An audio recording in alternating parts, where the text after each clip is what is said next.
In the glass tower where billion-dollar decisions are made before breakfast, Evelyn Cross doesn't raise her voice. She doesn't have to. One glance from the CEO can end careers, crush dreams, and send grown executives scrambling for cover. But when the projector dies during the most critical meeting of the quarter and she turns her fury on a trembling IT director, nobody expects what happens next. A janitor, a nobody with a mop bucket and a daughter waiting at home, rolls his cart into the war room and does the impossible. He tells the most feared woman in corporate America that she's wrong. What happens when the one person who has nothing loses his fear? And what breaks first, the empire built on terror, or the woman who built it? If you want to see how this plays out, stay until the end, and drop a comment with your city so I can see how far this story travels. The 53rd floor of Anderson Tower didn't have windows that opened. Evelyn Cross preferred it that way. Sealed glass, climate control, air so processed, it didn't carry memory or weather or the messy unpredictability of the world 53 stories below. Everything controlled, everything measured, everything perfect. She stood at the head of the obsidian conference table at 6:45 on a Tuesday morning, 15 minutes before the quarterly strategic review, watching her executive team file in like defendants approaching sentencing. They wore their fear well, stitched into tailored suits, hidden behind forced smiles, buried in the way they wouldn't meet her eyes until absolutely necessary. Good. Fear kept them sharp. Fear kept them hungry. Fear kept Anderson Technologies at the top of the innovation sector for 8 consecutive years while competitors stumbled and burned. Marcus Chen, Chief Operating Officer, took his seat to her right. His coffee trembled just slightly as he set it down. Evelyn noticed. She always noticed. Traffic? She asked, her voice carrying the particular quality of Arctic wind, smooth, cold, cutting. No, ma'am. Left early. Marcus adjusted his tablet, fingers moving too quickly. Reviewed the presentation 3 times last night. Then you should be confident. I am. He wasn't. Evelyn could smell doubt the way sharks smell blood, and this morning the conference room reeked of it. The other executives settled into their chairs. Victoria Hahn from Product Development, James Okoye from Finance, Sarah Martinez from Marketing, David Brennan from Legal. Each of them carried portfolios thick with justifications, backup data, contingency explanations for every question Evelyn might ask. She didn't sit. She never sat during these meetings. Standing gave her the advantage of height, of movement, of the ability to circle like a predator while they remained fixed in place. Projectors ready, Marcus said, nodding toward the young woman hovering near the equipment console. It confirmed everything's tested. The woman, Evelyn thought her name was Jennifer or Jessica, one of those interchangeable junior directors who cycled through the department every 18 months, gave a nervous nod. She couldn't have been more than 28, fresh from some graduate program, probably still believed competence and hard work mattered more than politics and perception. She'd learn. They all learned, or they left. Evelyn checked her watch, 6:58. She believed in punctuality the way some people believed in oxygen, essential, non-negotiable, the foundation of civilized existence. Begin, she said. Marcus stood, shoulders back, and pressed the remote. The lights dimmed automatically. The massive screen behind Evelyn flickered to life, displaying the Anderson Technologies logo, a stylized circuit board forming an A that had become one of the most recognized symbols in the tech industry. Then the screen went black. Marcus pressed the button again. Nothing. He pressed it twice more, quick succession, the universal gesture of technological desperation. Still nothing. The temperature in the room seemed to drop 10 degrees despite the climate control. Evelyn didn't move, but everyone felt her attention shift, lock, focus on the situation with the intensity of a magnifying glass concentrating sunlight into a burning point. Problem? Her voice could have etched glass. Just a second, it was working. Marcus turned to the IT director, whose name Evelyn suddenly remembered was Jennifer Park. Jenny? Jennifer was already at the console, fingers flying across the keyboard, face going pale in the blue glow of the monitors. I don't understand. We tested this an hour ago. Everything was perfect. Perfect, Evelyn repeated, tasting the word like poison. And yet here we are, in the dark. With 7 executives, 4 board observers, and 2 institutional investors joining by video, and she glanced at her watch. 90 seconds, and we have nothing to show them. I can fix this. Jennifer's voice cracked slightly. She was rebooting something, switching cables, her movements becoming more frantic. Just give me a minute. You don't have a minute. You had weeks to prepare. You had hours to test. You had one job: make the technology work during a technology company's most important meeting of the quarter. Evelyn took 3 steps toward the console, and Jennifer flinched like she'd been struck. 1. Job. The system was functioning perfectly. I ran diagnostics. I don't care about diagnostics. I care about results. And right now the result is failure. Evelyn's voice never rose above conversational volume. She didn't need to shout.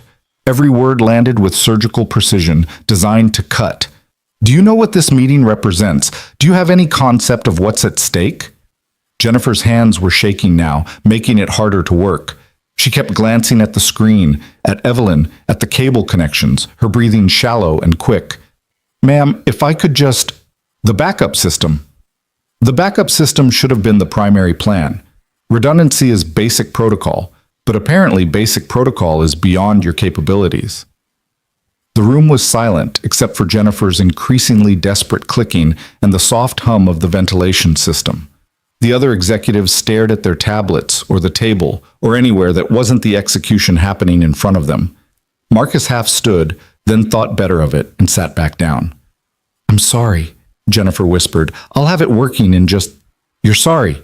Evelyn stepped closer. Do you think Sony is sorry when they beat us to market? Do you think sorry pays for the quarterly revenue we're about to lose because we can't demonstrate our own technology? Do you think... The door opened. Not the main entrance. That would have been guards or assistants or someone expected. This was the service door, the one staff used for deliveries and maintenance, the one that wasn't supposed to open during executive meetings. A cleaning cart rolled through first, industrial gray loaded with supplies, one wheel squeaking slightly.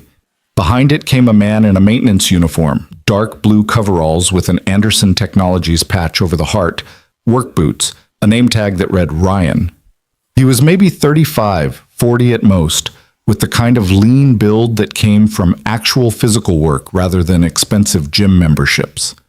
Dark hair starting to gray at the temples. A face that had seen weather and trouble but hadn't gone hard from it. He pushed the cart with the easy confidence of someone who belonged exactly where he was, doing exactly what he was doing. Every eye in the room turned to him.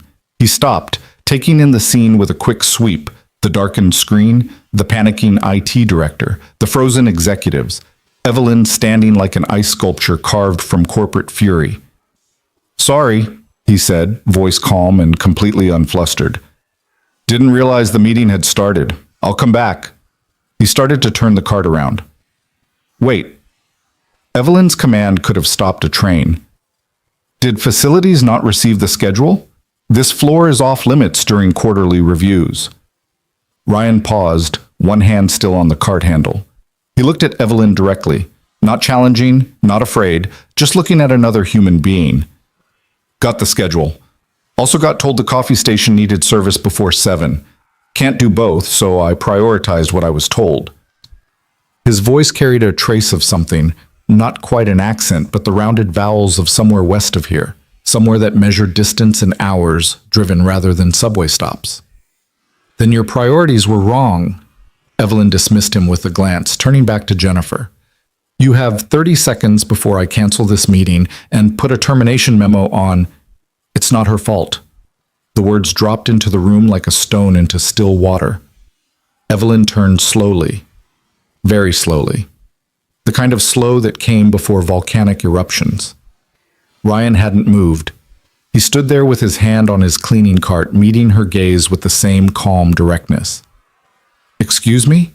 Evelyn's voice could have frozen nitrogen. The system. It's not her fault it failed. Ryan nodded toward Jennifer, who looked like she might pass out from shock and terror combined. Heat sensor in the projector probably tripped. Happens in these older buildings when the HVAC cycles. Nobody's fault. Just happens sometimes. The silence that followed was profound. Marcus Chen had gone completely rigid. Victoria Hahn had stopped breathing. James Okoye was staring at Ryan like he'd just announced plans to jump off the building. Evelyn took 3 steps toward the janitor. Her heels clicked on the polished floor with the rhythm of a countdown. You. Each word was its own sentence. Are a maintenance worker. You do not. Interrupt. Executive meetings. You do not. Offer technical opinions on systems you know nothing about. And you certainly do not contradict me. Ryan absorbed this without flinching. Then he did something that nobody in Anderson Tower had done in recent memory. He shrugged. You asked her why the system failed. I told you why. Whether you want to blame her for it anyway, that's your call. But yelling at someone for a mechanical failure doesn't fix the mechanical failure. Just makes people scared to tell you when things break. For 3 full seconds, Evelyn Cross, the woman who had stared down hostile takeover attempts, crushed union organizing efforts, and made Silicon Valley investors weep during negotiations, did not have words. Marcus found his voice first. Ryan, buddy, maybe you should... I asked you a question. Evelyn cut him off without looking away from Ryan. Her voice had gone quiet now, dangerously quiet. Are you an engineer, a technician? Do you have any credentials whatsoever that qualify you to diagnose our systems? No, ma'am. Then what possible reason could you have for believing your opinion matters? Ryan was quiet for a moment, and something shifted in his expression. Not anger, not defiance, but something sadder and older. Because watching you tear into that girl wasn't about fixing the projector. It was about making someone hurt because you're frustrated. And that's not okay, credentials or not. The room had ceased to contain oxygen. Get out. Evelyn's words were barely above a whisper. Get your cart. Get off this floor. And report to HR at 9 a.m. to collect your final paycheck. Ryan nodded slowly. Figured as much. He started to turn the cart, then paused. For what it's worth, the reset switch is behind the lower left panel. Hard reboot takes about 90 seconds. Should work fine after that. He left the same way he came in, the squeaky wheel on his cart gradually fading as the door closed behind him. Jennifer, hands trembling so badly she could barely work, found the panel Ryan had mentioned. She hit the switch. The screen flickered, died, then blazed back to life, showing the Anderson Technologies logo in perfect high definition. The crisis was over. The meeting proceeded, and Evelyn Cross delivered the quarterly review with her usual lethal precision, destroying weak projections, accepting strong data, making decisions that would affect thousands of jobs and millions of dollars with the cold efficiency that had built her empire. But something had happened in that room. Something had cracked. And as the meeting ended and the executives filed out like prisoners granted parole, Evelyn stood alone at the head of the table, looking at the service door where a janitor had told her she was wrong. Nobody told Evelyn Cross she was wrong. Nobody interrupted her. Nobody challenged her. Nobody stayed calm when she showed her teeth. She pulled out her phone and typed a message to Helen Vasquez, her head of HR. Termination paperwork for Ryan Cole, maintenance staff. On my desk by end of day. The reply came in seconds. Already drafted. We'll have it ready for signature by 5.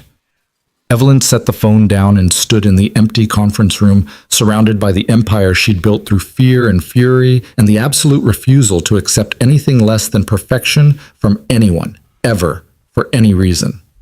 Outside, the city stretched in every direction, millions of people going about their lives, most of them never knowing her name or what happened in towers like this, including one janitor who'd probably already cleaned out his locker and was heading home to what? Evelyn realized she knew nothing about him, didn't know if he had family, ambitions, dreams beyond pushing a cart and emptying trash cans in buildings owned by people who never saw him. Didn't matter, couldn't matter. She'd built this company on discipline and standards. The moment you let someone challenge your authority without consequence, you invited chaos. You opened the door to every mediocre employee who wanted to make excuses instead of results. Ryan Cole had crossed a line. He'd pay the price. That's how the world worked. Evelyn gathered her materials and headed back to her office, her heels clicking that same countdown rhythm on the marble floors. The termination memo arrived at 4:45 p.m. Evelyn was in her office, 72nd floor, corner view, furniture that cost more than most people's cars, reviewing the disaster recovery protocols that Sarah Martinez had presented. They were adequate, barely. She'd marked 17 sections that needed revision and sent it back with a note that somehow made adequate feel like criminal negligence. Her assistant knocked and entered in the same motion. Kevin had been with her for 6 years, which made him a veteran by Anderson Tower standards. He'd learned to move quickly, speak efficiently, and never show surprise at anything she demanded. HR package, he said, setting the folder on her desk. Ryan Cole. Evelyn opened it without ceremony. Single sheet, standard termination language, violation of protocol, effective immediately, severance package calculated according to tenure, 8 months apparently, and standard benefits through the end of the month. Her pen hovered over the signature line. She saw the signature line every week, sometimes multiple times. Anderson Technologies employed 4,000 people across 5 buildings. Turnover was constant. People who couldn't handle the pressure, couldn't meet the standards, couldn't adapt to the culture of excellence that Evelyn demanded. This should have been routine. She set the pen down and opened her computer, pulling up Ryan Cole's personnel file. Age 37. Hired 8 months ago through a contracting agency.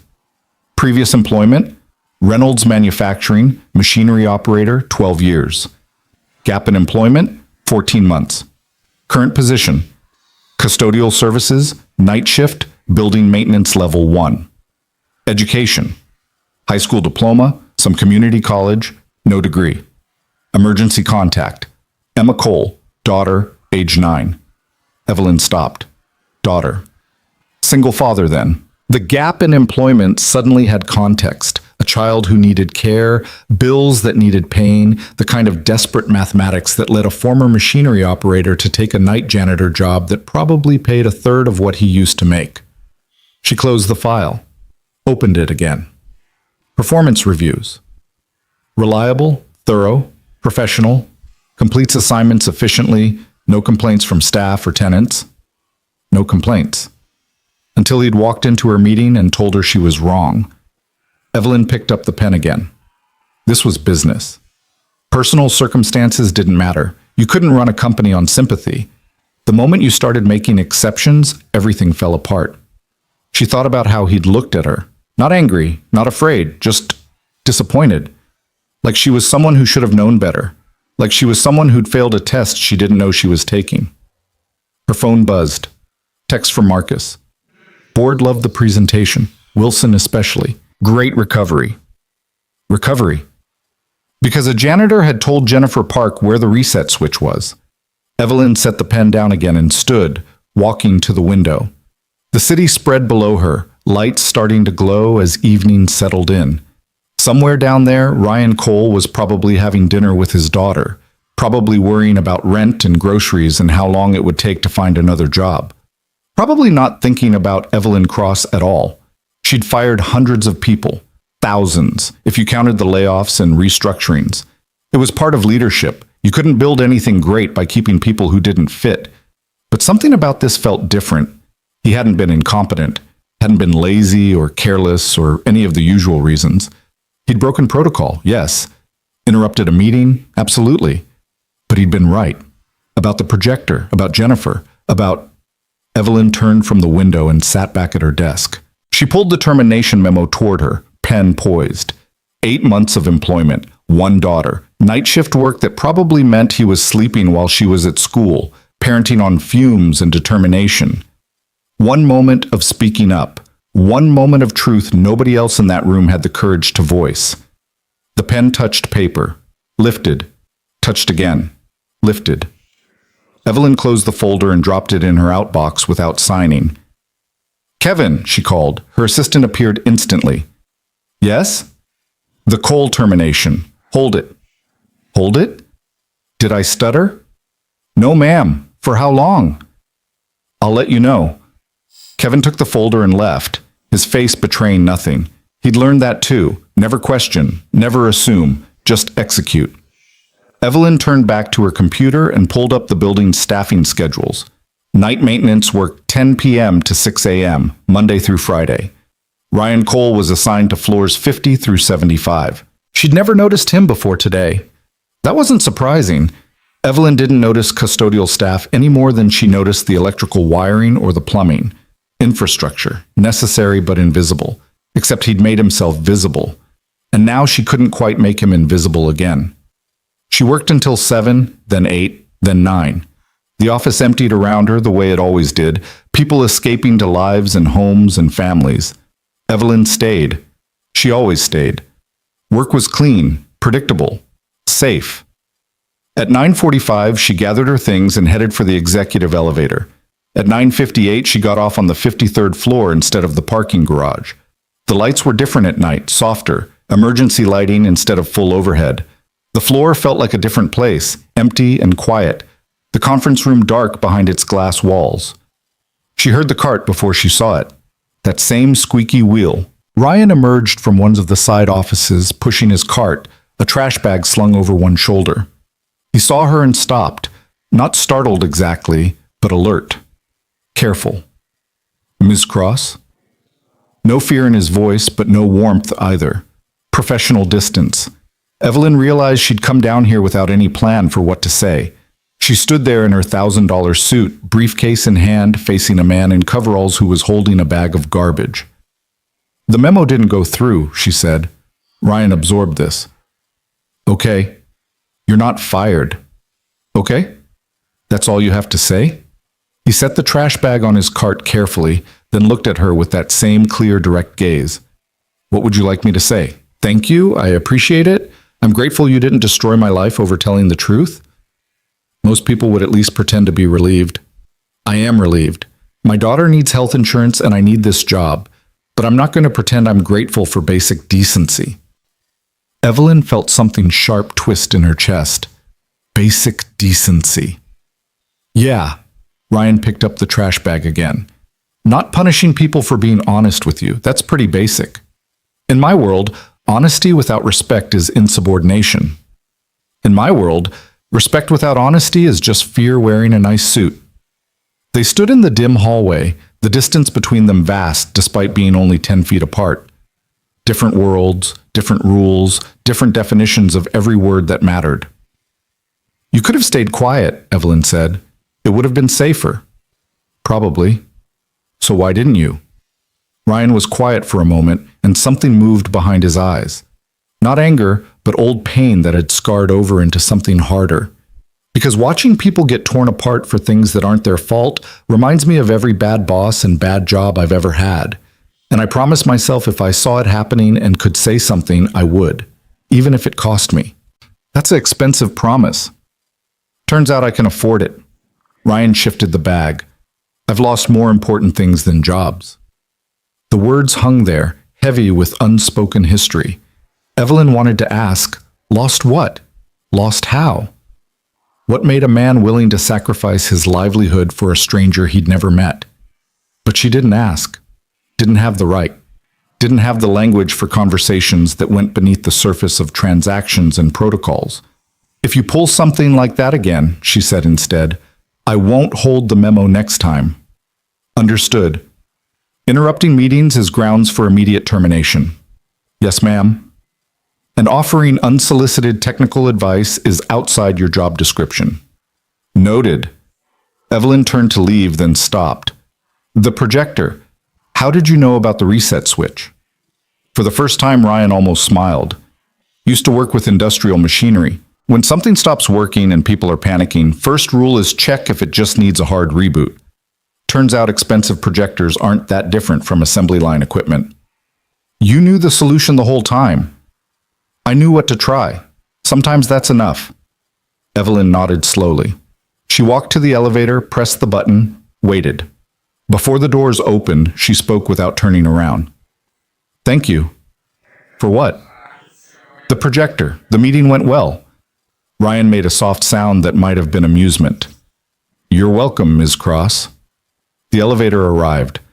Evelyn stepped in and turned to face the hallway as the doors began to close. Ryan had already gone back to work, pushing his cart toward the next office, that squeaky wheel marking his path through a world of glass and steel that he cleaned but would never own. The doors closed. Evelyn rode down to the parking garage in silence, her reflection staring back at her from the polished elevator walls. She looked powerful, successful, perfectly composed. She looked exactly like the woman she'd built herself into, and for the first time in longer than she could remember, She wondered if that woman was someone she actually liked. The next morning, Evelyn arrived at 6 a.m. instead of her usual 6:30. The executive floor was empty, quiet, the city beyond the windows just starting to wake. She made coffee in the private kitchen, something she usually left for Kevin, and carried it to her office. At 6:15, she called down to facilities management. "This is Evelyn Cross. I need the maintenance records for the HVAC and projector systems on 53, and the service reports from Ryan Cole for the last month. On my desk in an hour." The facilities manager stammered something affirmative. The reports arrived in 45 minutes. Evelyn spread them across her desk. Ryan's service logs were meticulous. Every task completed, every issue noted, every detail documented in neat handwriting that suggested someone who took pride in work that nobody noticed. The HVAC report showed exactly what he'd said. The system cycled at irregular intervals, creating temperature fluctuations that would absolutely trigger safety sensors and sensitive equipment. He'd been right. And he'd known he was right. And he'd said it anyway, knowing it would probably cost him everything. Evelyn sat back in her chair, coffee going cold in her hands. She'd spent 20 years building a company culture where people were afraid to make mistakes, where one failure could end careers, where perfection wasn't a goal but a mandate, and anything less was unacceptable. And she'd been proud of it, proud of the fear, proud of the standards, proud of building something so excellent that only the strongest survived. But what happened when the culture of fear became so strong that nobody could tell the truth? What happened when the cost of honesty was so high that people stayed silent and watched others take the fall for things that weren't their fault? What happened when a janitor was braver than your entire executive team? Evelyn picked up her phone and pulled up Jennifer Park's employee file. 26 years old, MIT graduate, 16 months at Anderson Technologies. Performance reviews. Excellent, excellent, excellent. Until yesterday. Until one mechanical failure that wasn't her fault had put her in front of Evelyn's fury. Evelyn typed a message to Helen in HR. "Schedule meeting with Jennifer Park, 2 p.m. today. My office." Then she opened her email and started working through the morning's correspondence, trying not to think about squeaky wheels and men who spoke truth to power and the strange, uncomfortable feeling that she'd been playing a game nobody could win. Not even her. The city woke up around Anderson Tower. Thousands of people heading to work, most of them never knowing what happened on the 53rd floor or the 72nd, never knowing about the small earthquake that had shaken the foundation of an empire built on fear. But Evelyn knew, and she couldn't quite unknow it. The question was, what would she do about it? The answer, like everything important, would reveal itself in what she did next. And deep in her chest, beneath all the armor and ice and perfectly controlled perfection, something had begun to crack. Jennifer Park arrived at Evelyn's office at exactly 2 p.m., carrying a leather portfolio that her hands gripped like a life preserver. Kevin showed her in with the neutral expression of someone who'd learned never to signal whether a closed-door meeting meant promotion or execution. The young woman stood in the doorway, shoulders back, chin up, but Evelyn could see the tension in her jaw, the way her knuckles had gone white against the dark leather. "Sit," Evelyn said, not looking up from her computer. Jennifer sat. The chair across from Evelyn's desk was deliberately positioned, lower than Evelyn's, forcing anyone sitting in it to look up slightly. Another small exercise of power. Another way to maintain the hierarchy. Evelyn finished typing, closed her laptop with a decisive click, and finally met Jennifer's eyes. "How long have you been with Anderson Technologies?" 16 months, ma'am.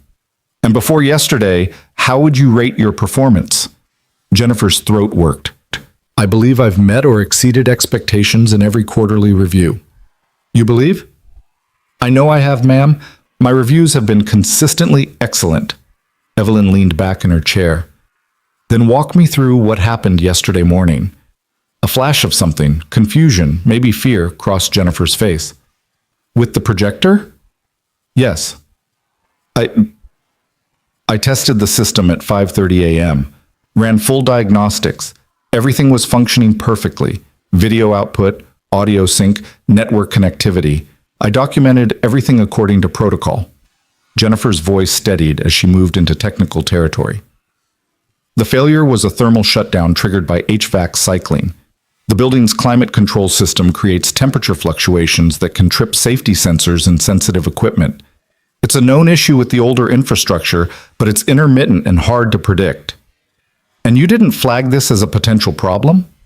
I did, ma'am. 3 months ago. I submitted a facilities request to have the HVAC system evaluated and potentially upgraded. It was marked as low priority. Evelyn pulled up her computer again, searched through the facilities database. There it was. Request number 47823, submitted by J. Park. Status, pending review, priority, low. She'd never seen it, had never been escalated to her level because it was maintenance, infrastructure, the invisible foundation that nobody thought about until it failed. The janitor, Evelyn said. Ryan Cole. Do you know him?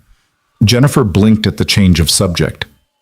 Not well. He's night shift. We've exchanged maybe 3 words total. And yet he defended you. I don't understand why.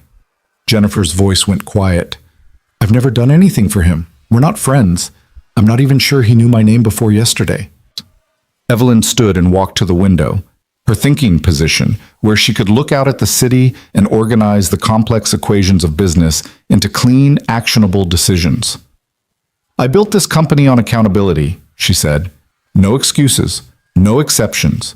You fail, you pay the price. That's how we maintain excellence. Behind her, Jennifer said nothing. But accountability without context is just punishment, and punishment without fairness is just cruelty.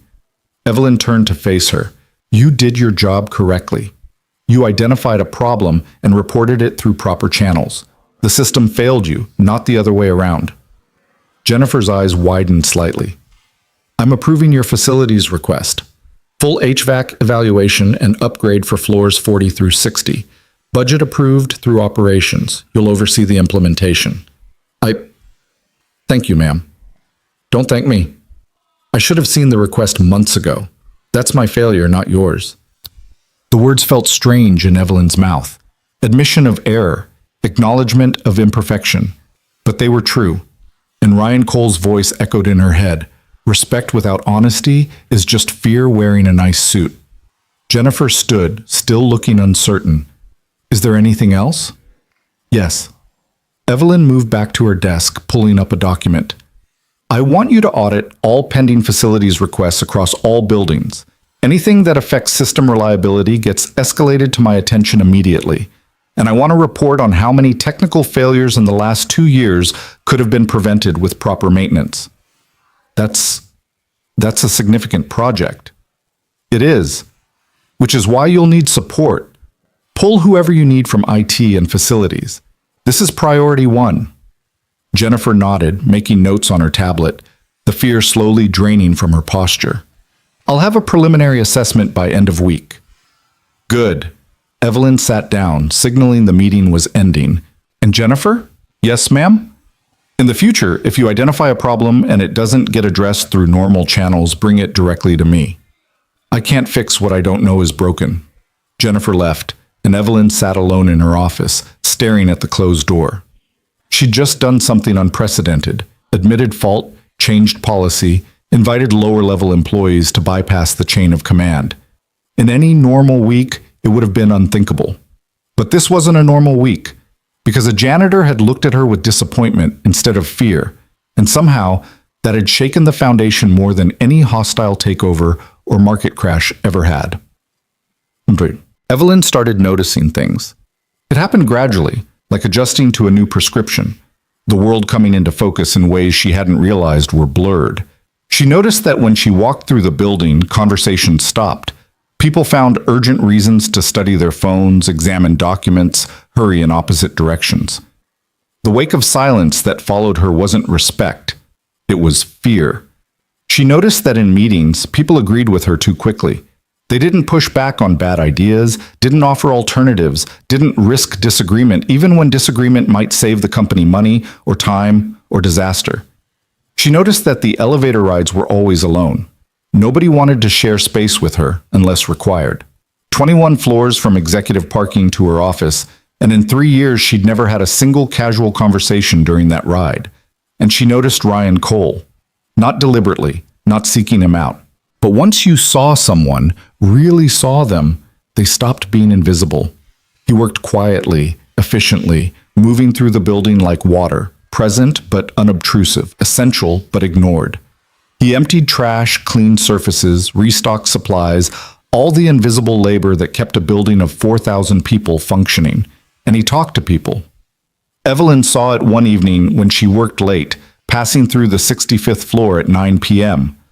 Ryan was cleaning the break room, and one of the junior analysts, Tom something, worked in market research, was making tea slumped against the counter with the exhausted posture of someone who'd been working 16-hour days. "Rough week?" Ryan asked, wiping down the coffee maker. Tom laughed without humor. "Rough month. Presentation to the board on Friday, and my lead analyst just quit. Walked out this morning, no notice, just gone." "That's harsh. You have backup?" "Had backup. Cross reassigned them to the Singapore project 2 weeks ago.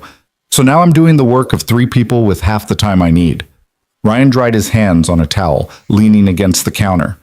"Can you push the presentation? Ask for an extension?" "You don't ask Evelyn Cross for extensions. You deliver or you're gone." "What if you deliver something incomplete and it's wrong?" Tom shrugged, defeated. "Then I'm gone anyway, but at least I tried." Ryan was quiet for a moment, then, "What if you told her the truth, that you're understaffed and the timeline's impossible? Worst case, same result. Best case, you get the resources you need." "Have you met her? She doesn't accept impossible." "Maybe, but she also doesn't accept failure. And if you're going to fail anyway, might as well fail honestly." Tom looked at Ryan like he'd suggested jumping off the building. "Easy for you to say. You're not the one in the crosshairs." "True enough." Ryan picked up his cart. "But I've been in crosshairs before, and hiding from them never helped. You do what you think is right." He moved on to the next area, leaving Tom standing there with his tea, something shifting in his expression. Not hope exactly, but maybe the recognition that there were different kinds of failure. Evelyn stood in the hallway, invisible in the shadows, having heard every word. She pulled out her phone and checked the board presentation schedule. Tom Hendricks, Market Research, Consumer Behavior Trends in Emerging Markets. Critical data for the Q4 strategy. Then she checked staffing. Ryan was right. 3 people assigned, 2 reassigned, 1 quit. Tom Hendricks was doing impossible work with impossible resources on an impossible timeline. And nobody had told her, because nobody wanted to admit impossible to Evelyn Cross. She sent a message to Marcus. Tom Hendricks' presentation moved to Monday. He gets his team back tomorrow, plus 1 additional analyst. Make it happen. Then she went back to her office and sat in the dark, the city glittering below, and wondered how many other people in this building were drowning while pretending to swim because they were too afraid to ask for help. On Thursday morning, Evelyn did something she hadn't done in 5 years. She walked through the building, not the executive floors or the departments she visited regularly, but the infrastructure, the mailroom, the facilities office, the IT help desk, the break rooms and bathrooms and stairwells that made up the invisible architecture of daily work. She didn't announce herself, didn't bring assistance or security, just walked. The mailroom went silent when she entered. 6 people sorting packages and letters, all of them freezing like prey animals sensing a predator. "Good morning," Evelyn said. A chorus of "Good morning, ma'am" came back, voices tight with confusion and fear. She walked through slowly, observing. The equipment was old, sorting machines that probably dated back 10 years, computers running outdated software, ergonomic nightmares that would give anyone back problems after a full shift. "How long have you had these systems?" she asked the supervisor, a woman in her 50s with the weathered patience of someone who'd learned to work with what she had. "The sorters, since 2019, ma'am. We've requested upgrades, but—" She stopped, clearly editing herself in real time. "But what?" "But there were other priorities. What would you need to do your job efficiently?" The supervisor blinked. "Ma'am, it's not a trick question. If you could upgrade this operation, what would you change?" Slowly, carefully, the woman began talking. New sorters with barcode scanners, updated software that integrated with the shipping systems, better lighting, different tables that didn't require constant bending. Evelyn made notes on her phone. Anything else? Well, we could use another person during holiday season. November through January, we're understaffed by at least 2 people, but I know hiring is frozen. Hiring is frozen for non-essential positions. Mail distribution is essential. Evelyn sent a message to HR. You'll have 2 seasonal hires starting November 1st, and the equipment upgrades will be evaluated by facilities this week. She left before the supervisor could do more than stammer a thank you. The pattern repeated in facilities, in IT, in the cafeteria where staff served 4,000 meals a day with equipment that should have been replaced years ago. Everywhere she went, the story was the same. People making do, working around problems, afraid to ask for what they needed because asking meant admitting things weren't perfect. And admitting imperfection to Evelyn Cross was professional suicide. By noon, she had 17 pages of notes and a growing sense of vertigo. She'd built a machine that was eating itself, and everyone could see it except her. Friday at lunch, Evelyn didn't eat in her office like usual. She went to the staff cafeteria. The room went quiet when she entered. Not silent, there were 400 people eating, but the quality of noise changed, becoming cautious and self-conscious.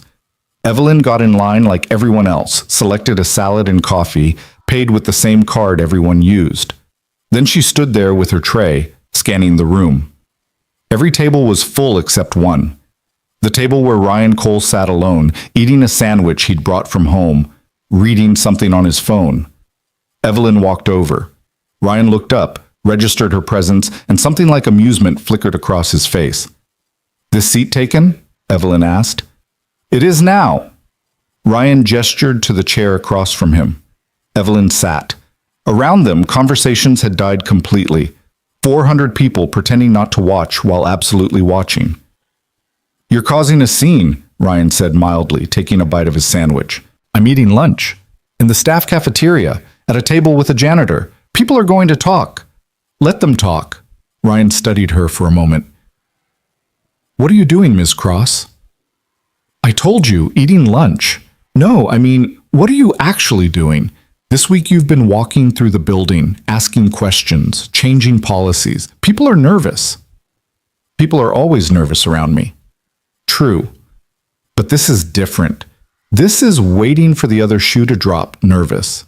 Ryan set his sandwich down. "So I'm asking, what's the play here?" Evelyn stabbed at her salad. "You think everything is a play?" "I think everything you do is calculated. You don't make random decisions, so either this is strategy or something broke in you the other day when I told you that you were wrong." The bluntness should have been offensive. Instead, it was almost refreshing. "Maybe both," Evelyn said. Ryan nodded slowly. "Fair enough." They ate in silence for a moment. Around them, the cafeteria slowly returned to normal volume, though Evelyn could still feel the attention, the speculation. "Why did you defend Jennifer?" Evelyn asked. "The IT director?" "Yes." Ryan considered the question. Because she was being punished for something that wasn't her fault, and because everyone else in that room was just watching it happen. Someone needed to say it. Even if it cost you your job? Even then. That's either very brave or very stupid. Little of both, probably. Ryan took a drink of water. "Look, I've worked a lot of jobs for a lot of people. I've seen good bosses and terrible ones. The terrible ones all had one thing in common. They treated people like they were disposable, like fear was the same thing as respect. And you think I do that? I think you did that. This week, I'm not sure what you're doing." Evelyn set her fork down. "I'm trying to figure out if I built something impressive or something broken." "Can it be both?" She looked at him sharply. "What do you mean?" "I mean, Anderson Technologies is clearly successful, profitable, innovative, all that. But success doesn't mean healthy. You can win every quarter and still be destroying the foundation. Sometimes they're connected." Ryan leaned back in his chair. "I worked at Reynolds Manufacturing for 12 years. Every year we broke production records. Every year profits went up.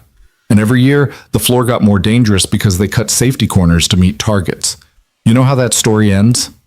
"How?" 3 people died in an equipment failure that wouldn't have happened if anyone had been allowed to say, "Slow down, something's wrong." But nobody did because saying that got you fired. So we just worked faster and faster until people died. Ryan's voice had gone flat, empty of emotion. Companies bankrupt now. Turns out lawsuits and criminal investigations are bad for business. Evelyn felt something cold settle in her stomach. You think we're heading for that? I think you've built a place where people are afraid to tell the truth, where the cost of honesty is too high, and that never ends well. So what would you do if you were me? Ryan laughed, surprised. You're actually asking me? I'm actually asking. He thought about it, really thought, his eyes going distant. I'd start with the small stuff, learn people's names, say thank you when they do good work, ask how they're doing and actually listen to the answer. Create space where it's safe to make mistakes, because mistakes are how people learn. He met her eyes again. And I'd stop using fear as a management tool. Fear makes people obedient. It doesn't make them excellent. Fear keeps them sharp. Fear keeps them paralyzed. Sharp is different. Evelyn's phone buzzed. Marcus. Board meeting in 20. Need you. She stood picking up her tray. Thank you for the conversation. That's it? What else did you expect? Ryan shrugged. I don't know. Maybe an argument? Maybe you telling me I'm wrong. Maybe you firing me after all. Would any of that change what you said? No. Then there's nothing to argue about. Evelyn started to walk away, then paused. Your daughter, Emma. How old is she? Ryan's expression shifted, protective, careful. 9. What does she think you do for a living? She knows I clean buildings. Doesn't bother her. Kids don't care about job titles. But you care. I care that I can pay rent and keep her fed and make sure she doesn't worry about things 9-year-olds shouldn't worry about.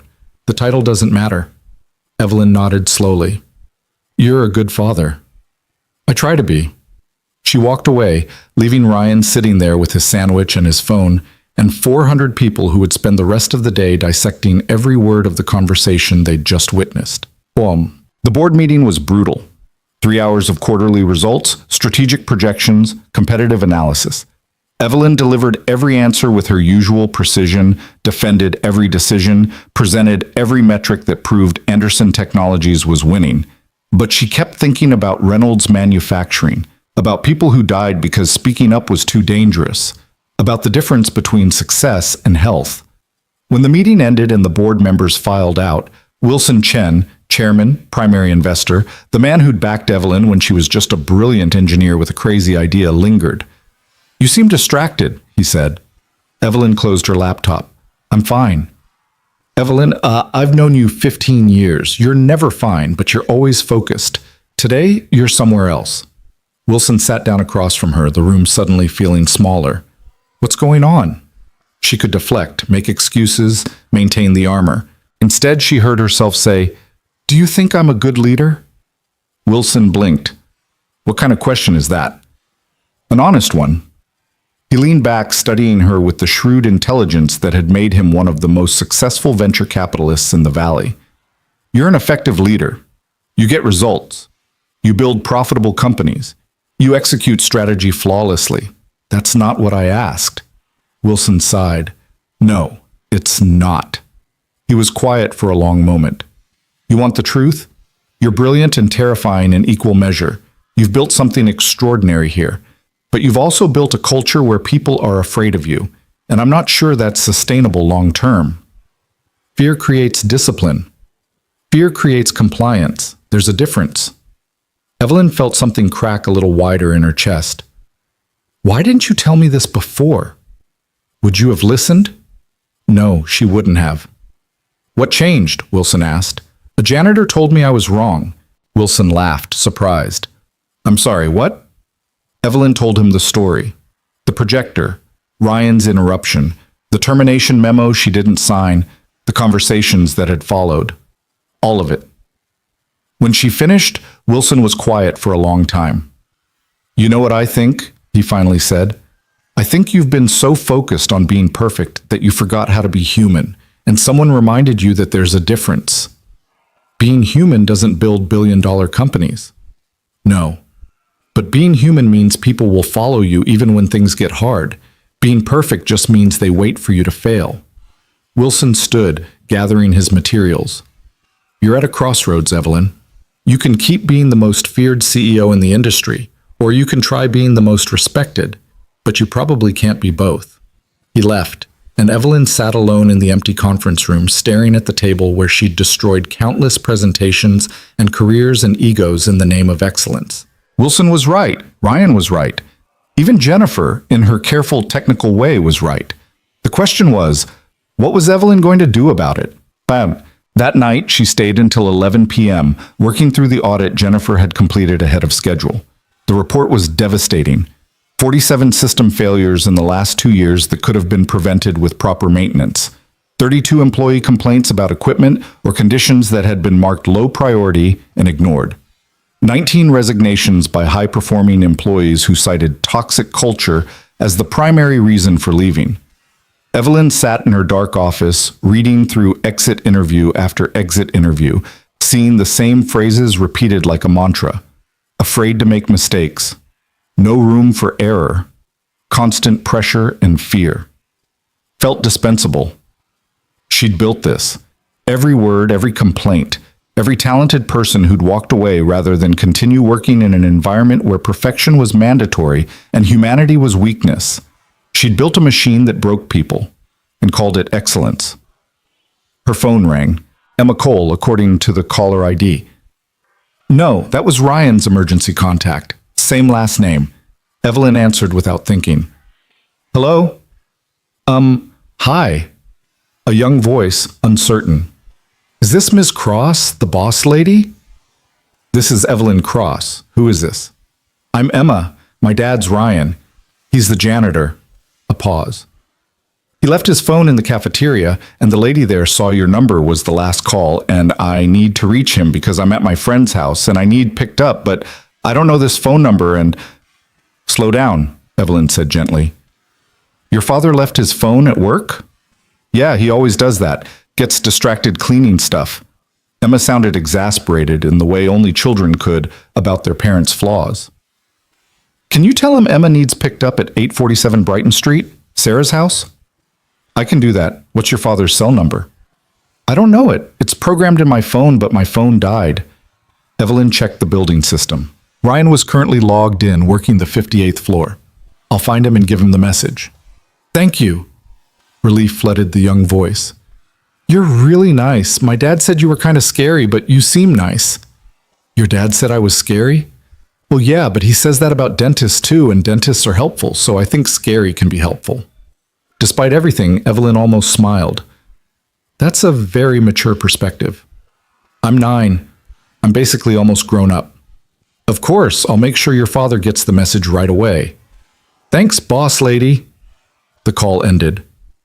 Evelyn sat there for a moment, phone in hand, thinking about a 9-year-old girl who thought scary could be helpful, who had a father that forgot his phone because he was focused on doing his job well, who was basically almost grown up. She pulled up the building directory, found Ryan's current location, and did something else she'd never done. She went to find him herself. The 58th floor at 11 p.m. was quiet and dim, emergency lighting casting long shadows. Evelyn found Ryan in one of the corner offices, carefully watering a plant someone had left on the desk. He looked up when she entered, surprised. Ms. Cross, everything okay? Your daughter called. You left your phone in the cafeteria. Ryan's eyes widened. Emma called you? She needs to be picked up, 847 Brighton Street, Sarah's house. Oh man. Ryan set down the watering can, checking his watch. I'm not off until 6 a.m. She knows she's supposed to call Mrs. Chen next door if... He stopped, running a hand through his hair. The phone. Right, can't call Mrs. Chen without the phone. Go, Evelyn said. What? Go pick up your daughter. I'll sign off on your hours. Ryan stared at her. You're letting me leave early? Your 9-year-old daughter is stranded at a friend's house and needs her father. Yes, I'm letting you leave early. Evelyn pulled out her phone. What's your cell number? I'll have her call you directly. Ryan rattled off the number, still looking confused. Evelyn sent it to the cafeteria phone. Go, she said again. Thank you. Ryan grabbed his jacket from the cart. I'll make up the hours tomorrow. Don't worry about it. He started to leave, then turned back. Ms. Cross? Emma said you were nice. She also said I was scary. Well, yeah, but helpful scary, like dentists. Ryan almost smiled. High praise from a 9-year-old. He left, and Evelyn stood alone in the dim office, surrounded by the silence of a building that never truly slept. She looked at the plant Ryan had been watering, some kind of succulent, neglected, and half-dead, that he'd been nursing back to health. The kind of small kindness nobody noticed, the kind of invisible labor that kept things alive. Evelyn walked back to her office, but instead of working, she stood at the window and watched the city breathe below her, thinking about daughters and fathers and the difference between scary and helpful. And somewhere in the growing crack in her chest, something that felt almost like hope began to take root. The call came at 9:47 p.m. on a Tuesday, 3 weeks after Evelyn had sent Ryan home to pick up his daughter. She was still in her office reviewing the implementation timeline for the facilities upgrades Jennifer had proposed, when her desk phone lit up with an internal emergency code she'd only seen twice in 8 years. Building security, priority 1. Cross, she answered. Ma'am, we have a situation. The security chief's voice was tight with controlled urgency. Full electrical failure on floors 40 through 75. Backup generators didn't engage. We're running on emergency battery only, and we've got approximately 200 people still in the building. Evelyn's mind shifted instantly into crisis mode. Elevators? Dead. Stairwells have emergency lighting, but it's dark and people are panicking. We're trying to organize evacuation, but a burst of radio chatter cut him off. Ma'am, we need you down here. People are asking for leadership and my team is spread thin. She was already moving, grabbing her phone and jacket. I'm coming down. Where's the command center? Main lobby. And Ms. Cross, the board members who were in the executive dining room, they're asking for you specifically. Of course they were. The board had been there for a dinner meeting, and now they were trapped in a dark building while the CEO, who promised perfection, scrambled to manage a crisis that shouldn't have happened. Evelyn took the executive stairs, the only route down with her access card, and emerged into chaos. The lobby was lit by emergency floods that cast harsh shadows and created more darkness than light. People clustered in groups, some sitting on the floor with their phones out, others pressed against the windows looking out at the lit buildings around them like prisoners watching freedom. The security team was trying to maintain order, but 200 scared people in the dark created its own gravity, pulling toward panic. She saw Wilson Chen immediately, standing with the other board members near the main desk, looking thunderous. Evelyn? His voice could have cut steel.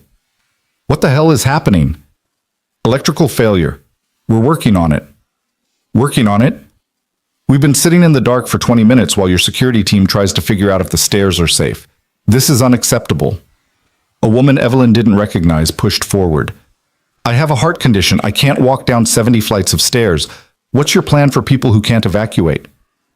I need to get home to my kids, someone else called out. My phone's dying and my wife doesn't know where I am. Is the building on fire? Are we safe here? What about the people on the upper floors? The questions came rapid fire, voices rising, the crowd's fear feeding itself. Evelyn felt the weight of it. 200 people looking to her for answers she didn't have, for reassurance she couldn't give, for leadership in a situation that had spiraled beyond her control. This was what happened when perfection failed. This was what happened when the machine broke. The security chief appeared at her elbow. Ma'am, we need to start moving people down the stairs. The battery backup will last maybe another hour. Then it's complete darkness. What about people who can't manage the stairs? Fire department is en route, but they're dealing with multiple outages across downtown. We're low priority because there's no active threat. Could be an hour before they get here. Wilson stepped closer, voice dropping to a harsh whisper. You need to get control of this situation, now, before this turns into a lawsuit factory. Evelyn opened her mouth to respond, but a voice cut through the chaos with unexpected calm. Folks, can I get everyone's attention, please? Ryan Cole stood on one of the lobby benches, a flashlight in one hand, still wearing his custodial uniform. He must have been working the upper floors when the power died. The crowd didn't quiet immediately, but the novelty of a janitor standing on furniture speaking with authority created a pocket of silence that spread outward. My name's Ryan. I work maintenance here. I know everyone's scared and confused, and that's completely normal. But we're going to get through this calmly and safely if we work together. His voice carried without shouting, the practiced projection of someone who'd spoken over machinery, who knew how to command attention without demanding it. First thing, this building is not on fire. There is no gas leak. The structure is sound. We're safe here. The only problem is the lights are out. What about the people upstairs? Someone called out. I just came from the 63rd floor. Everyone up there is safe. Emergency lights are working in all the stairwells. We've got people helping guide folks down. Ryan looked across the crowd, making eye contact with individuals. Here's what's going to happen. We're going to organize into groups. Anyone who has medical conditions or mobility issues, you're group 1. You'll wait here in the lobby where it's safe and comfortable until the fire department arrives with equipment to help you down. Everyone else will move in waves down the stairs with guides who have flashlights. He made it sound simple, reasonable, like this was a planned drill rather than a crisis. A woman near the front, late 50s, professional attire, raised her hand like this was a classroom. How long will this take? Depends on how cooperative everyone is. If we stay calm and move steadily, probably 45 minutes to get everyone down. If we panic and rush, probably longer and someone gets hurt. Ryan swept his flashlight across the crowd. Show of hands. Who here has a flashlight on their phone? About half the crowd raised their hands. Great, you're our guides. Every person with a flashlight takes 2 people without. You go slow, you stay together, you make sure nobody gets left behind. Think of it like a buddy system from summer camp. Someone actually laughed, a nervous, surprise sound, but real. Ryan jumped down from the bench and started organizing people with the brisk efficiency of someone who'd done emergency coordination before. He moved through the crowd, identifying who needed help, who could help, creating structure out of chaos. Evelyn watched, momentarily paralyzed by the strangeness of it. This janitor, this man she'd almost fired, managing a crisis with more effectiveness than her entire security team combined. Miss Cross, Ryan appeared at her elbow. I need access to the mechanical floors. Backup generators should have kicked in automatically. If they didn't, something's wrong and I might be able to fix it. You know how to work industrial generators? Worked with them for 12 years at Reynolds? These are different models, but the principles are the same. He was already moving toward the elevator banks. I need your executive override to access the sub-basement. Evelyn followed him to the security desk. The chief looked uncertain. Sir, the mechanical floors aren't safe during a power outage. There's no light, and if you don't know the layout... I know the layout. I clean those floors 3 nights a week. Ryan held out his hand for the access card. And right now, we've got 200 people trapped in a dark building because the backup systems failed. So we can either wait for the power company to maybe show up in the next few hours, or we can try to fix it ourselves. The security chief looked at Evelyn. She made a decision that 3 weeks ago would have been unthinkable. Give him access. The chief handed over a master key card. Ryan took it and headed for the stairwell door, flashlight already out. Evelyn followed. Ma'am, you don't need to... Yes, I do. She pushed through the door after him. The stairwell was dark except for the small emergency lights every 10 feet, dim and yellowish, creating pools of shadow between them. Ryan moved quickly, taking the stairs down with the confidence of someone who knew exactly where he was going. You've done this before, Evelyn said, struggling to keep up in heels designed for boardrooms, not emergency evacuations. Evacuation coordination? Yeah. Had a fire at Reynolds that got everyone real familiar with emergency procedures. His voice echoed in the concrete shaft. Lost power a few times, too. Once spent 8 hours hand-cranking a backup generator to keep the refrigeration units running. Learned a lot that day. They descended 3 flights, the air getting cooler and more industrial. Ryan pushed through a door marked Authorized Personnel Only, and they entered the mechanical sub-basement, a maze of pipes and conduits and massive equipment that kept the building alive.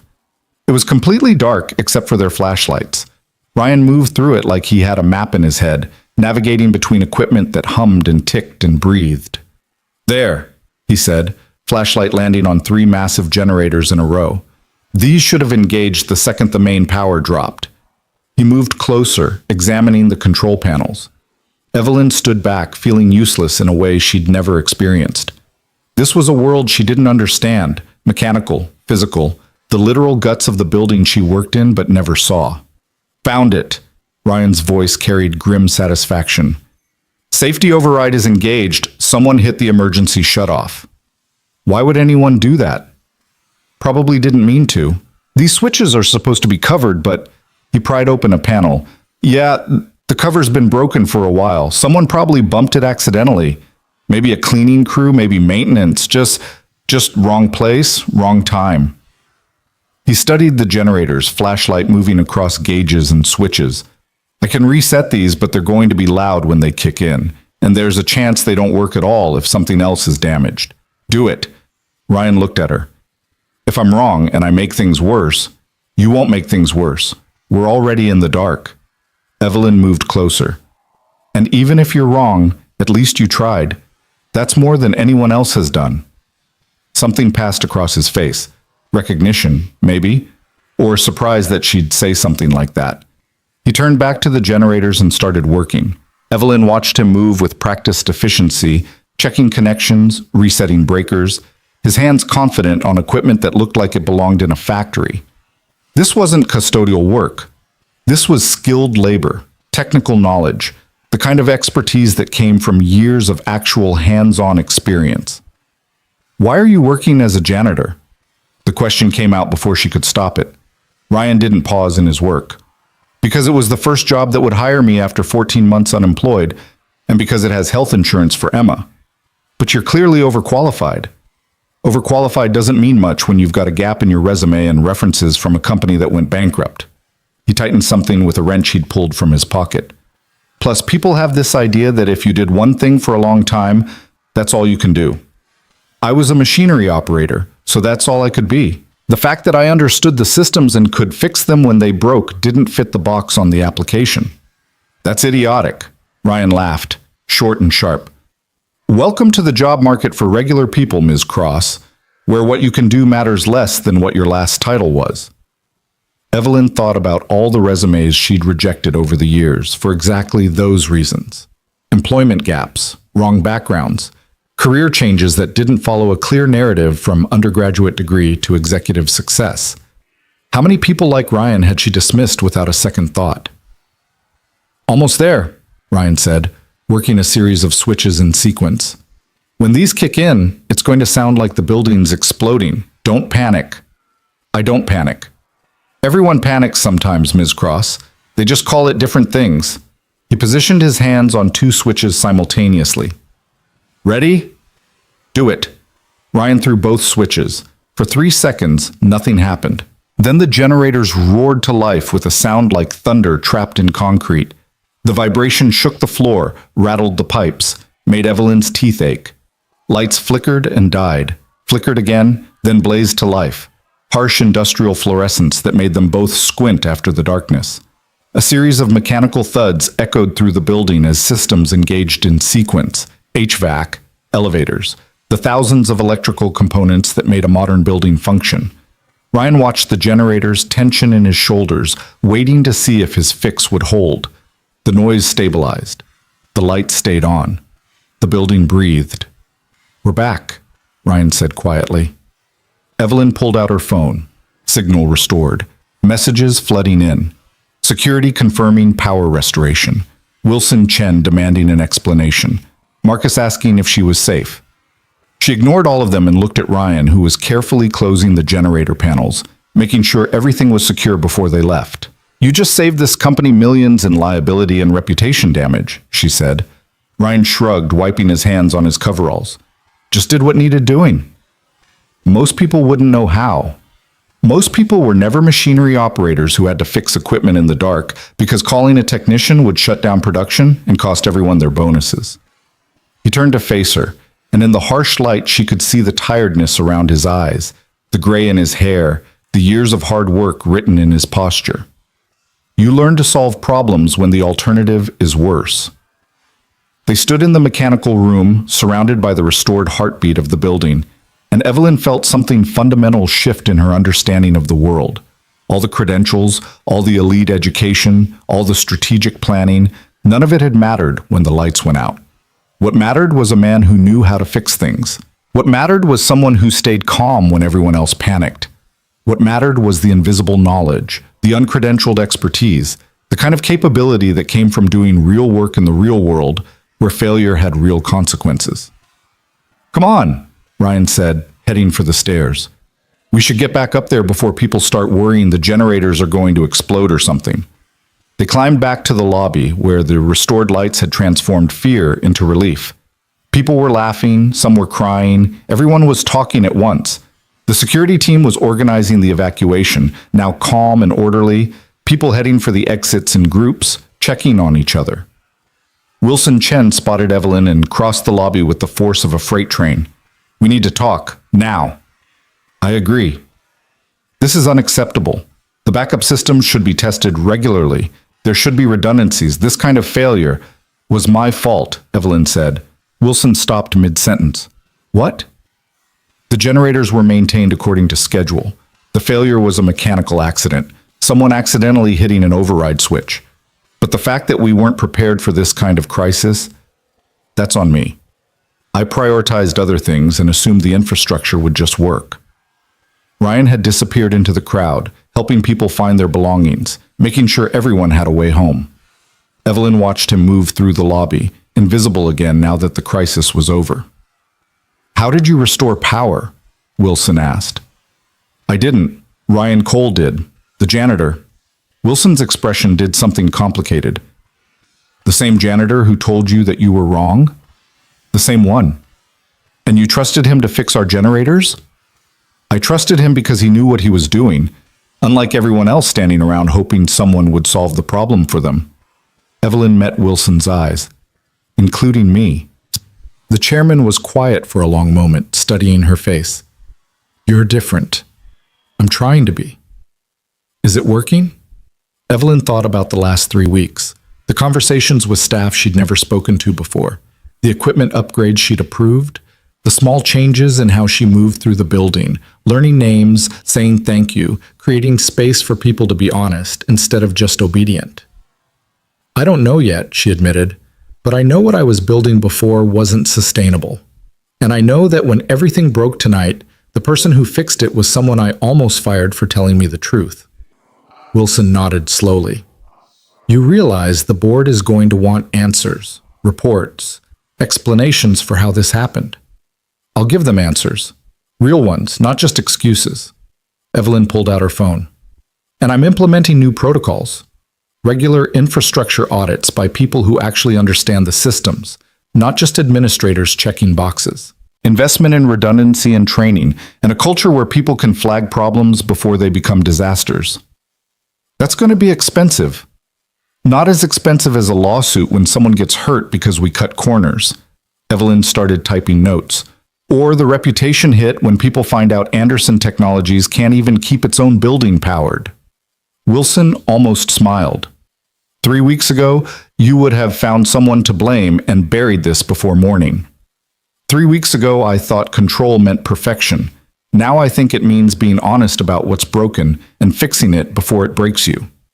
She looked across the lobby and found Ryan again, now talking to an elderly woman who looked shaken, his voice low and calming, making sure she had someone to walk her to her car.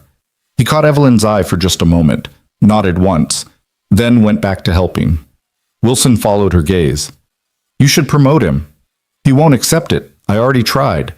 "Why not?" "Because he values stability more than advancement. Because his daughter needs consistency. Because—" Evelyn paused, understanding clicking into place.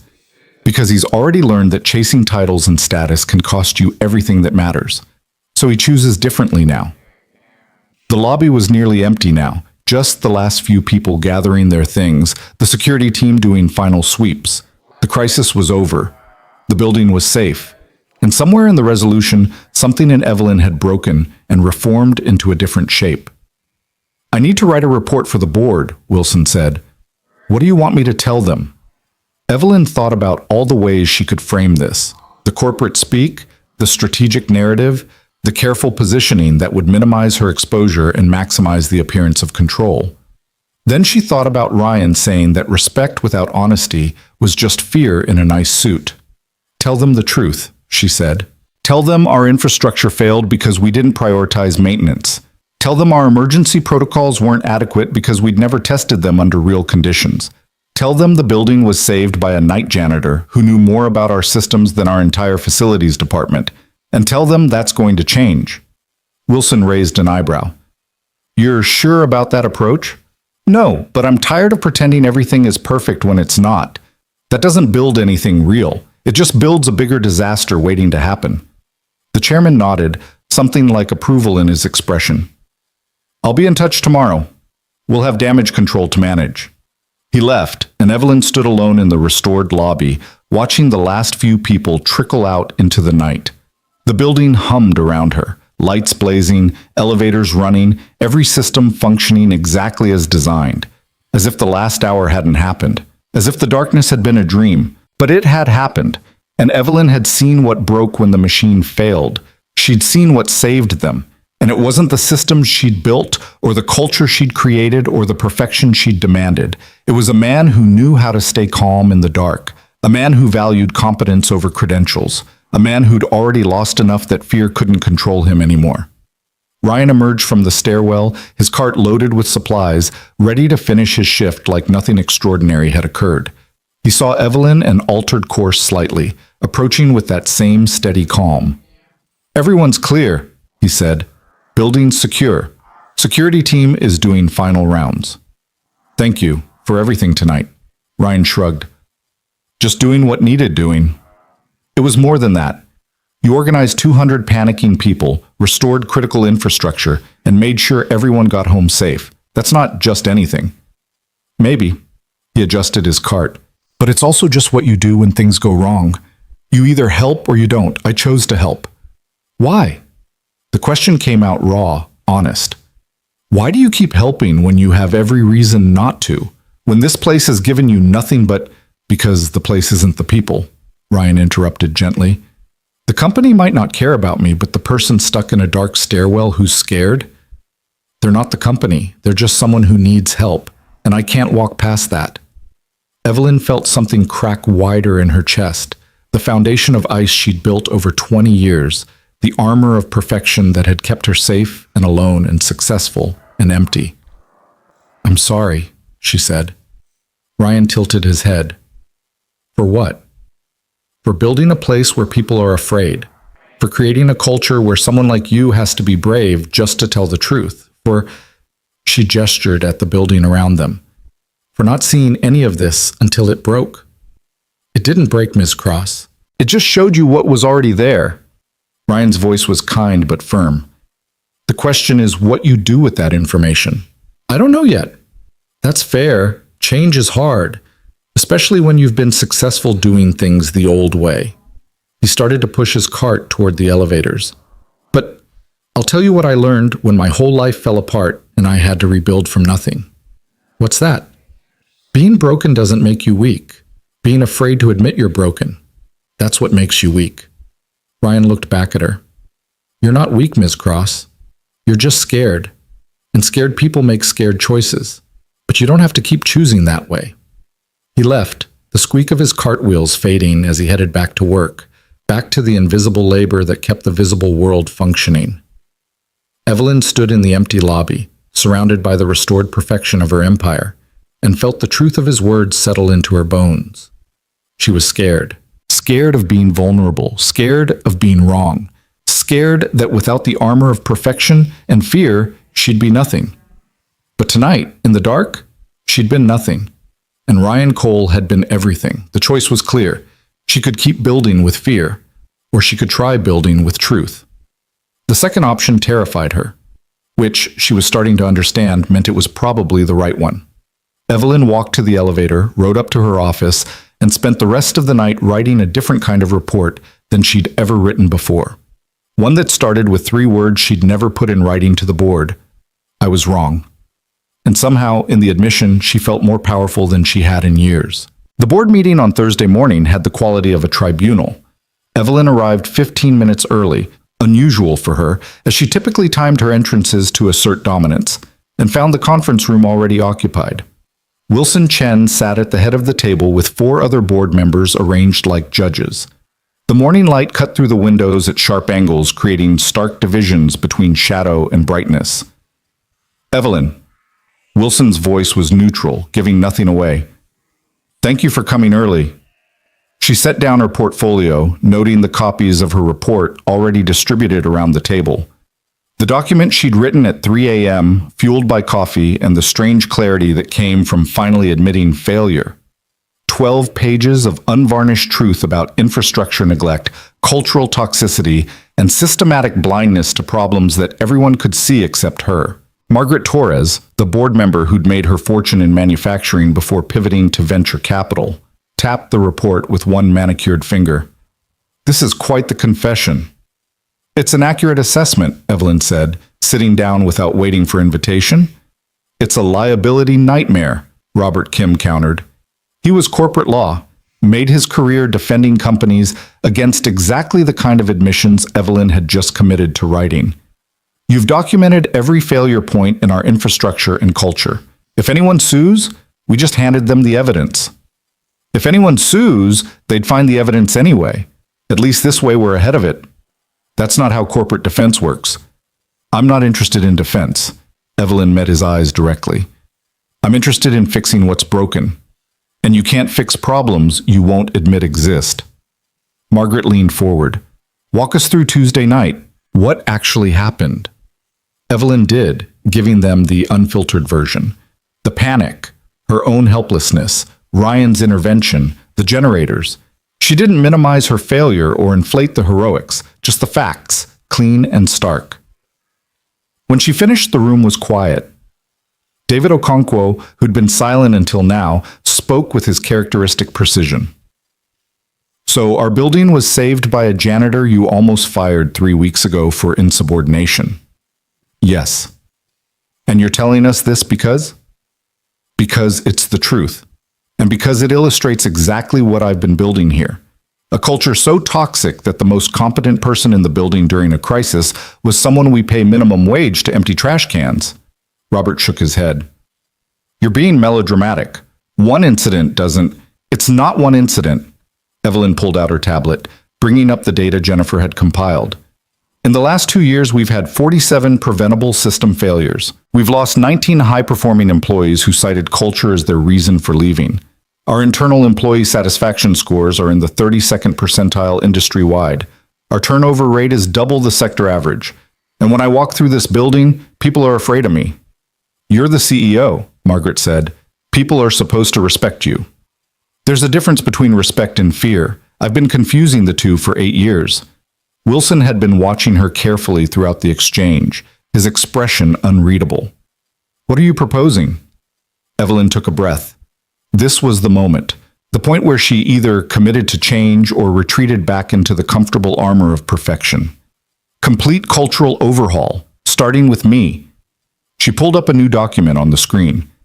New protocols for how we handle mistakes, investigation instead of immediate punishment. Open reporting systems where staff can flag problems without fear of retaliation. Regular town halls where I answer questions from anyone in the company, not just executives. Investment in infrastructure maintenance as a core priority, not an afterthought.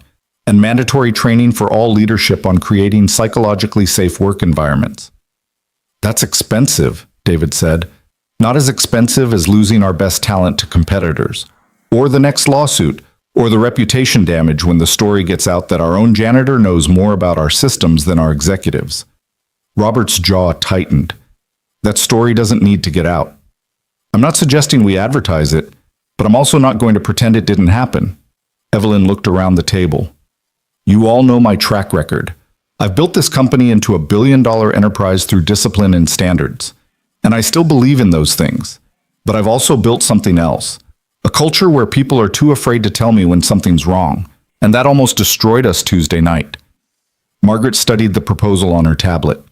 "These changes will take months to implement, maybe years to see results." "Yes. The short-term impact on productivity could be significant if people interpret this as permission to slack off." That's a risk, but the current system isn't sustainable. We're hemorrhaging talent and one crisis away from disaster at any given moment. Wilson spoke quietly. You realize this is a complete reversal of everything you've built here. Not everything, just the parts that were breaking us. Evelyn set down her tablet. Look, I can give you the strategic justification. Better retention saves recruitment costs, higher employee satisfaction correlates with innovation, all the research that supports this approach. But the truth is simpler than that. What I built wasn't working, and I was too proud to admit it until a janitor had the courage to tell me I was wrong. The silence that followed felt like standing on a cliff edge. Then Wilson said, I want quarterly metrics on every initiative. Employee satisfaction scores, retention rates, incident reports, everything. And if this doesn't show measurable improvement in 6 months, we revisit. Agreed. Margaret nodded slowly. I'll support this. But Evelyn, if you're going to change the culture, you need to actually change. Not just implement new policies and then revert to old behaviors when things get stressful. I know. Do you? Because transformation isn't a memo. It's daily choice to do things differently, even when the old ways feel safer. The words hit harder than Evelyn expected.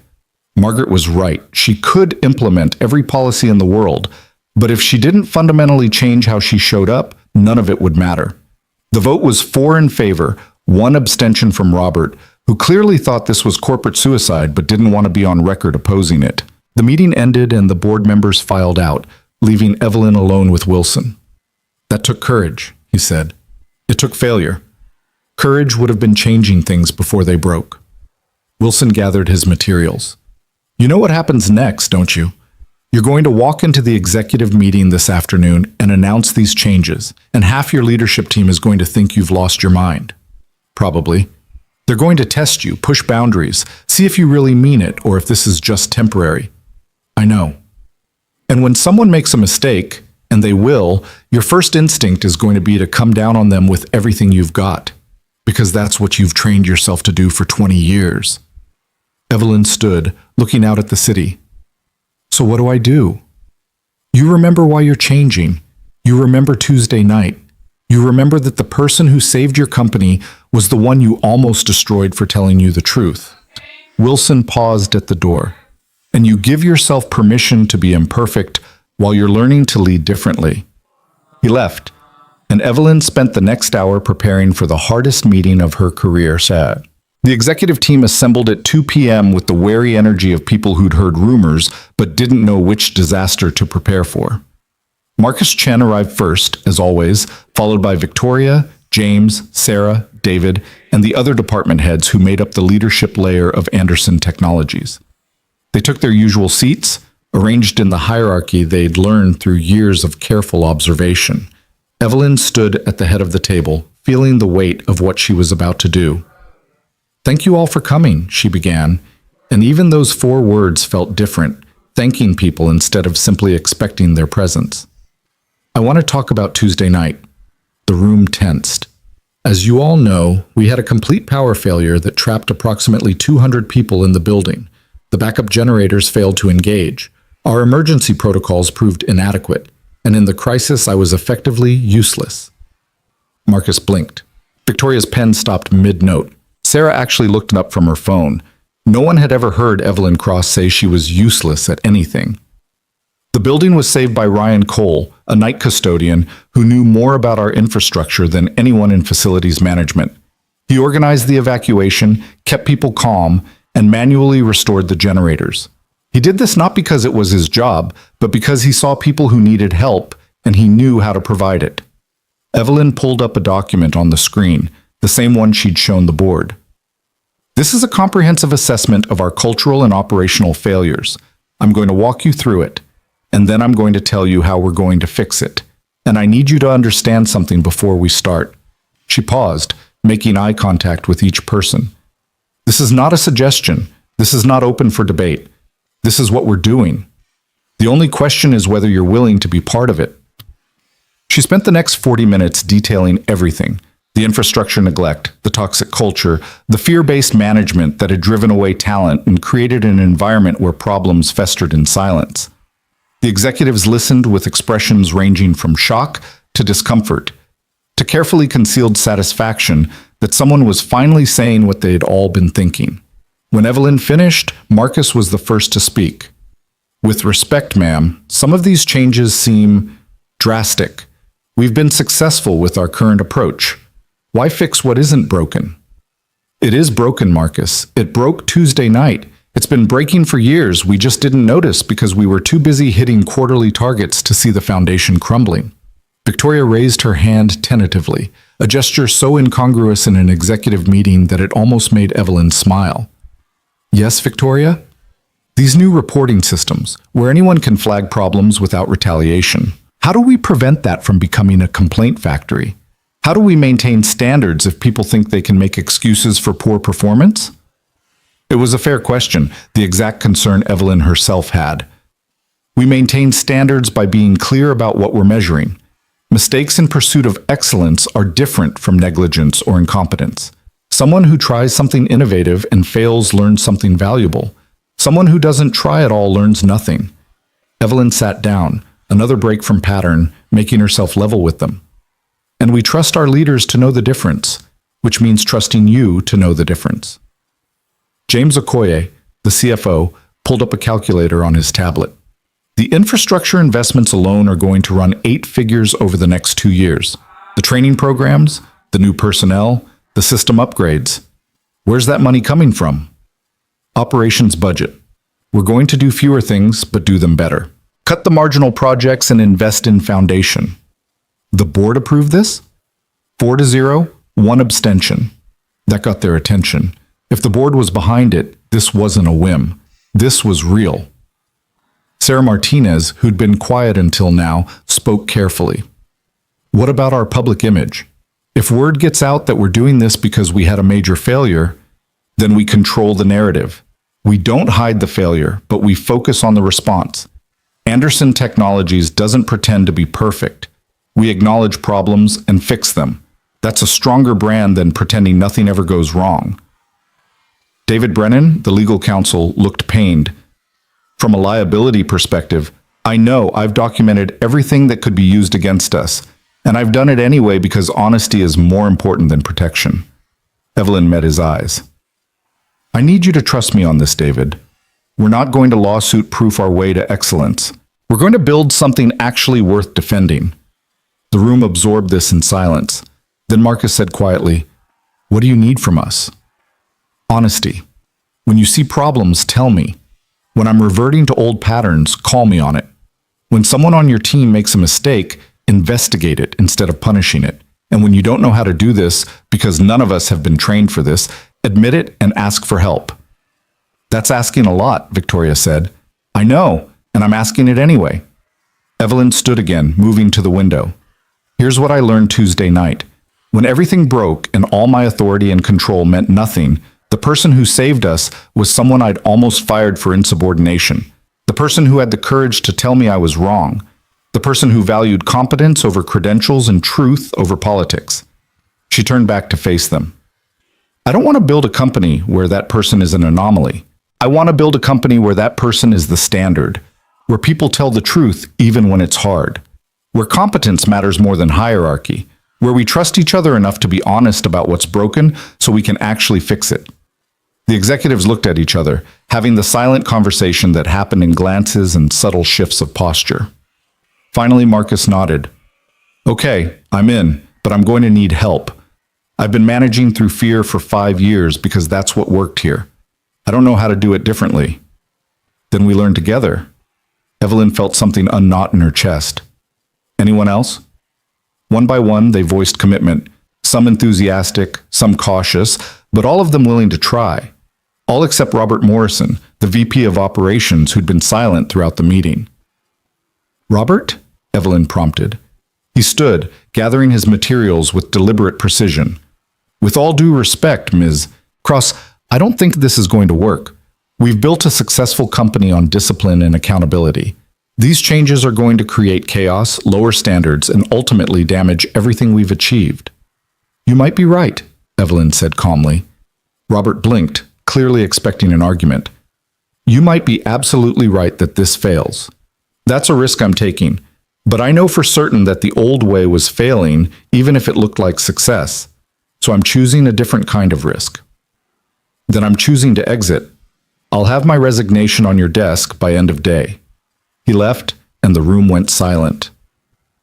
Evelyn felt the old instinct rise, the urge to see his departure as betrayal, as disloyalty, as something that required punishment, or at least anger. Instead, she said, "Robert's been a valuable contributor to this company for 7 years. His choice to leave is valid, and will support his transition. Marcus, work with HR on the succession plan for operations. Let's make sure we give Robert a good exit and set his replacement up for success." Marcus nodded, something shifting in his expression, understanding maybe that this new approach applied even to people who disagreed. The meeting ended and the executives filed out, their faces showing the peculiar mix of hope and uncertainty that came with tectonic change. Evelyn stayed in the conference room, looking at the empty chair where Robert had sat, and wondered how many other people would choose to leave rather than change. Her phone buzzed. A message from Helen in HR. "Ryan Cole requesting meeting. Says it's about Tuesday night, available this afternoon?" Evelyn typed back, "Send him up at 4. She had 2 hours to figure out what to say to the man who'd saved her company and shown her what leadership actually looked like. Ryan arrived at exactly 4 p.m., still in his custodial uniform, looking uncomfortable in the executive suite's polished opulence. Kevin showed him in with barely concealed curiosity. The janitor getting a private audience with the CEO was unprecedented. "Mr. Cole," Evelyn said, standing to shake his hand. "Thank you for coming up." "Ms. Cross." His handshake was firm, brief. "Your assistant said you wanted to see me." "I did. Please, sit." Ryan sat in the same chair Jennifer had occupied weeks ago, but unlike her, he didn't look afraid, just alert, watchful. "I wanted to thank you properly," Evelyn began, "for Tuesday night. What you did, organizing the evacuation, fixing the generators, you saved this company from a disaster that could have been catastrophic. Just did what needed doing. It was more than that. You showed leadership and competence that exceeded anyone in my actual leadership team." Evelyn slid a folder across the desk. "Which is why I want to offer you a position. Facilities manager, direct report to operations, salary of $90,000 with full benefits.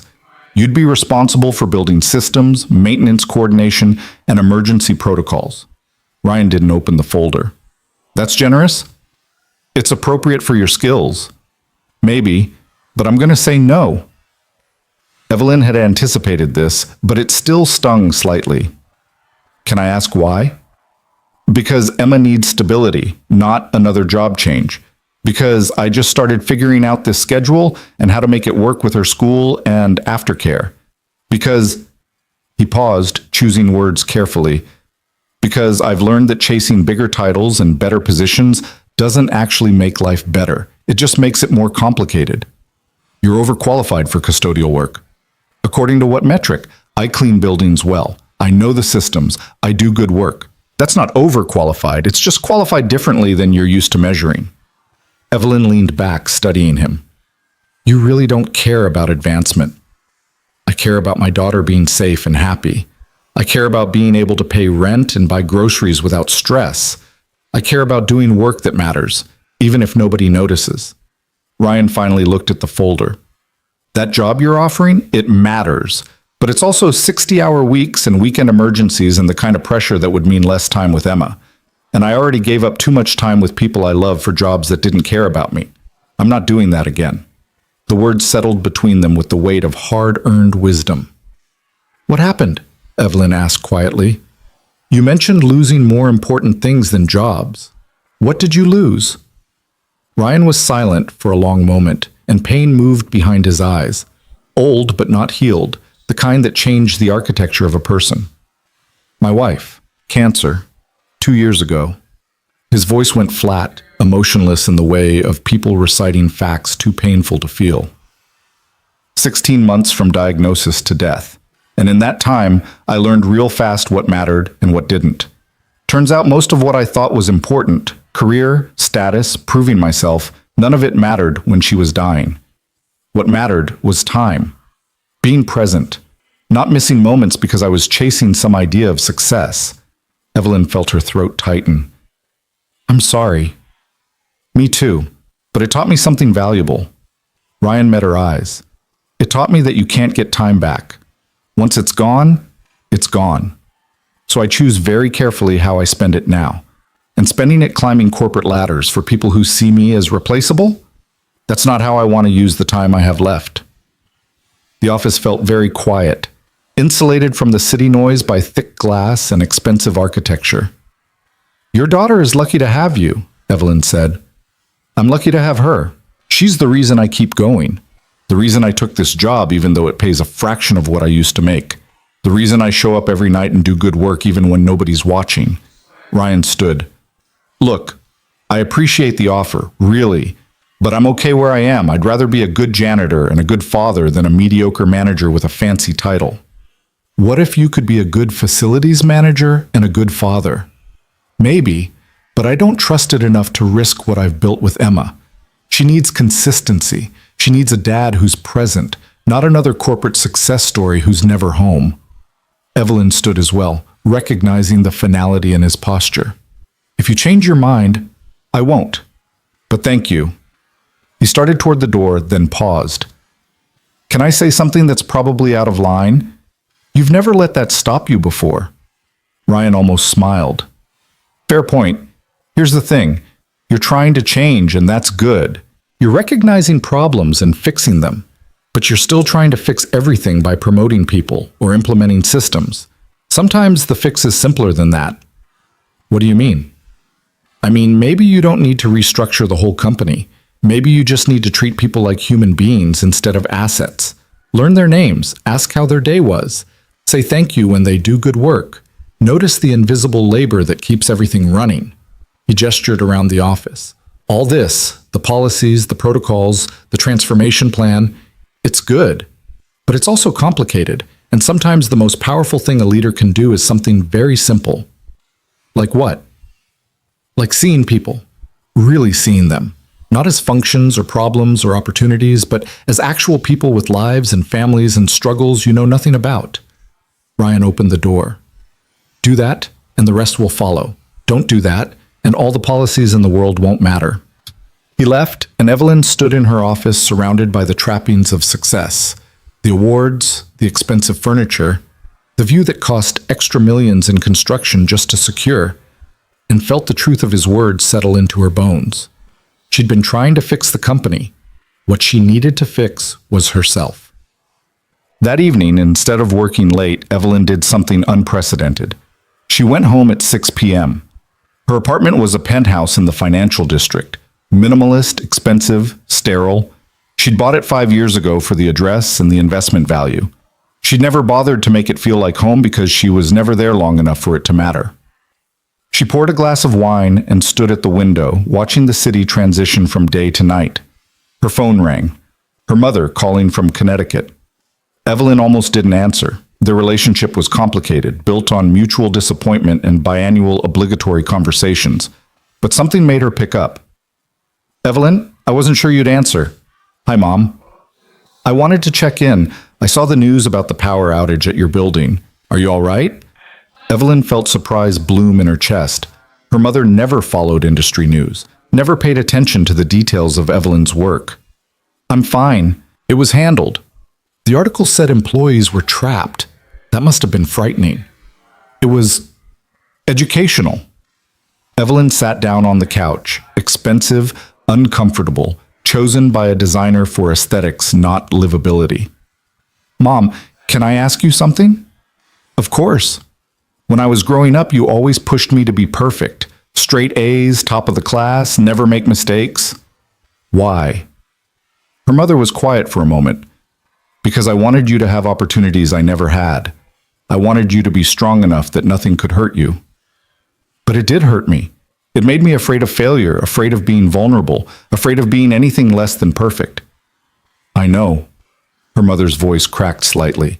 I realized that too late. By the time I understood what I'd done, you were already so armored I couldn't reach you anymore.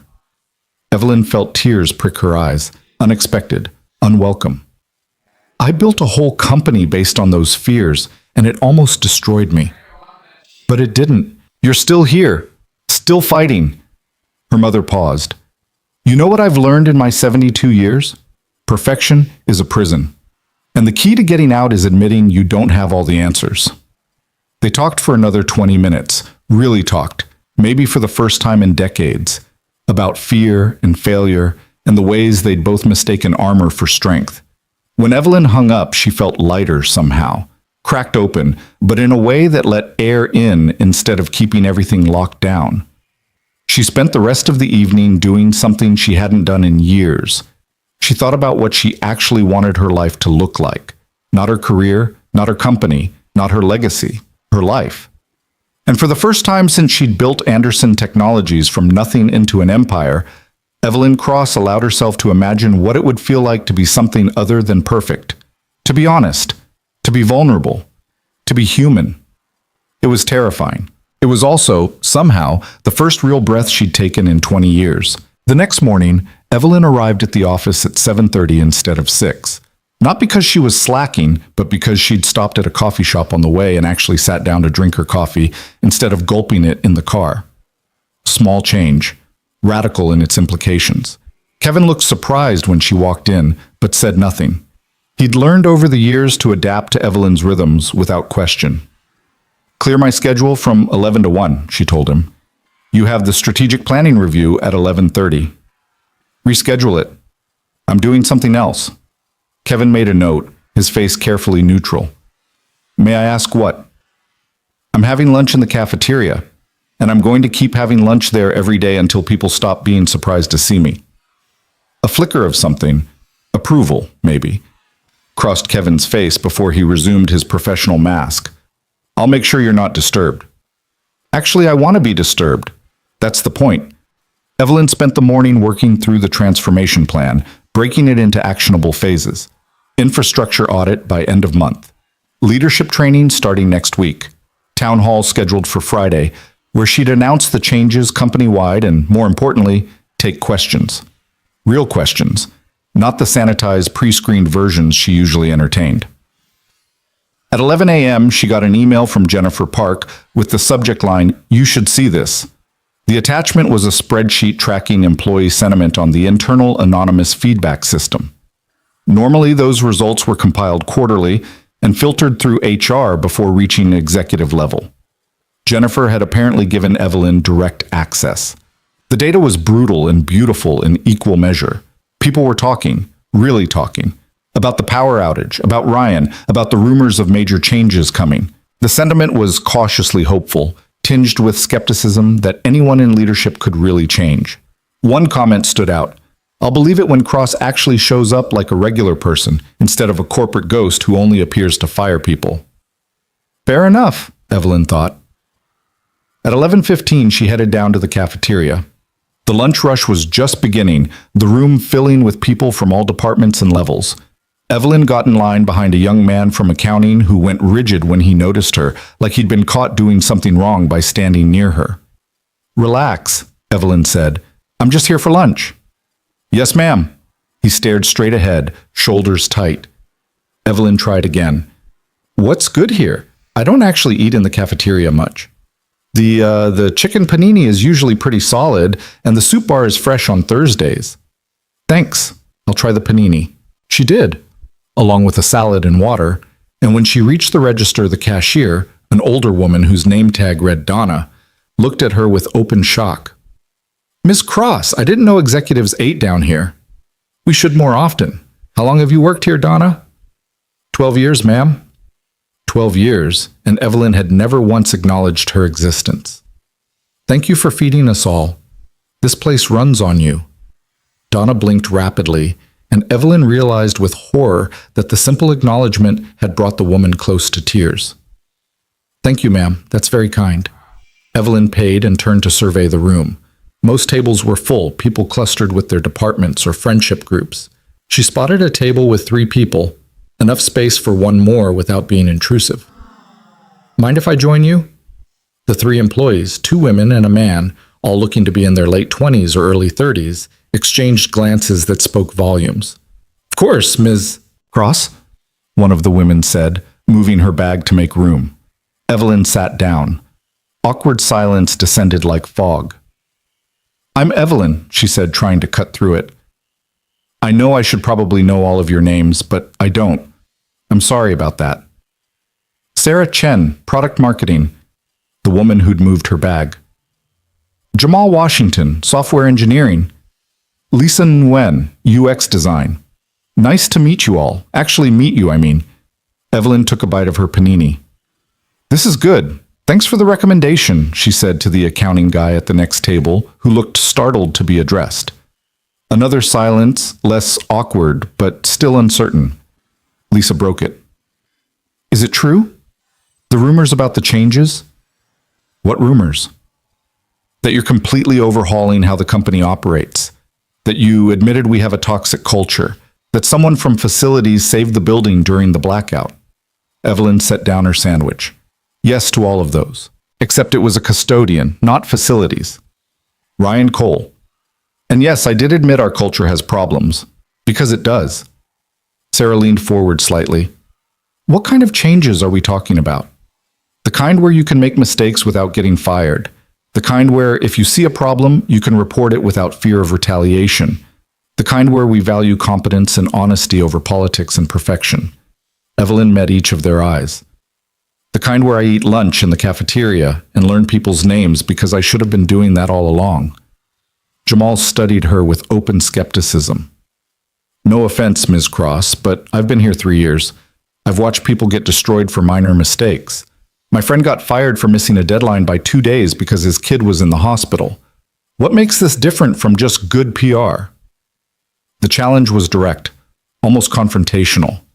The old Evelyn would have crushed it, made an example, reminded him who held the power. The new Evelyn, or the version she was trying to become, took a breath and answered honestly. "Nothing makes it different except whether I actually follow through. And you have every right to be skeptical because I've given you 3 years of reasons not to trust me."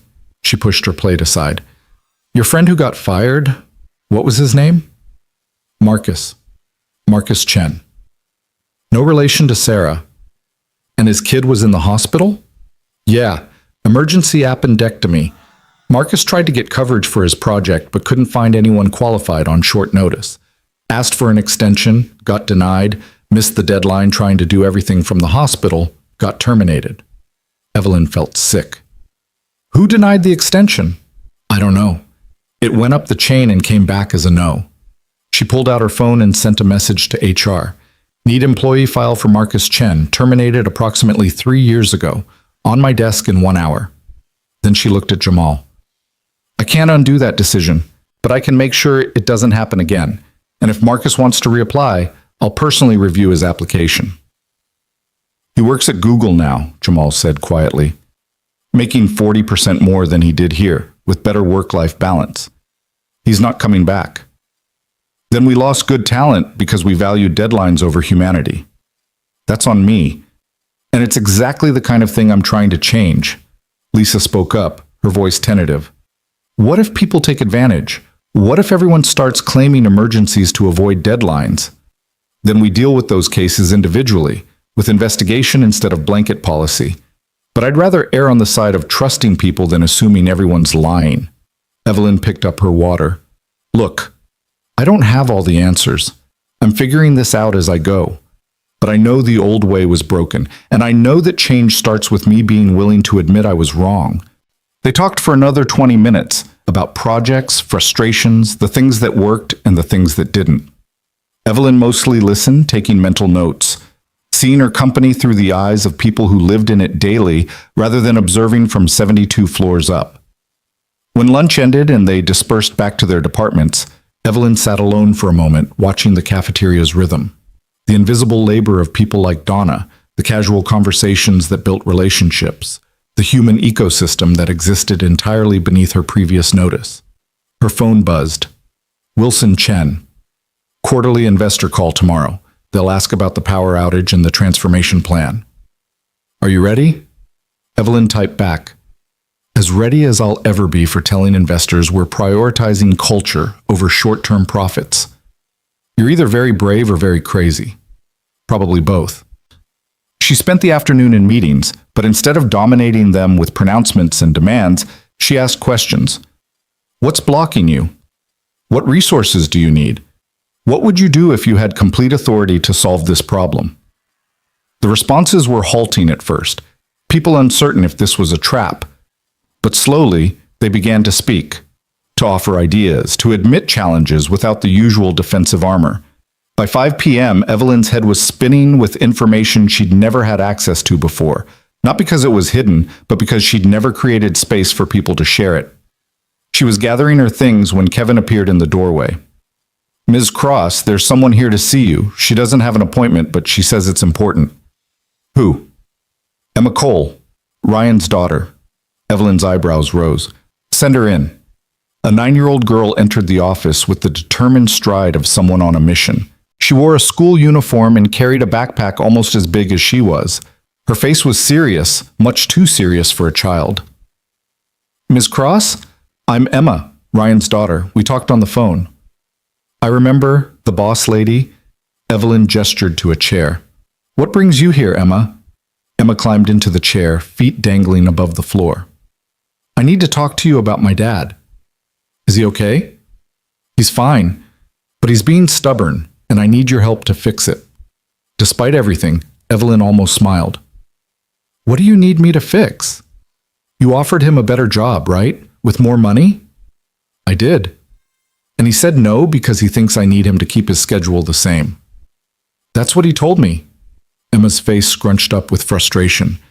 That's so stupid. I mean, I love my dad and I'm glad he wants to spend time with me, but he's really smart and really good at fixing things, and he should be doing more than cleaning floors.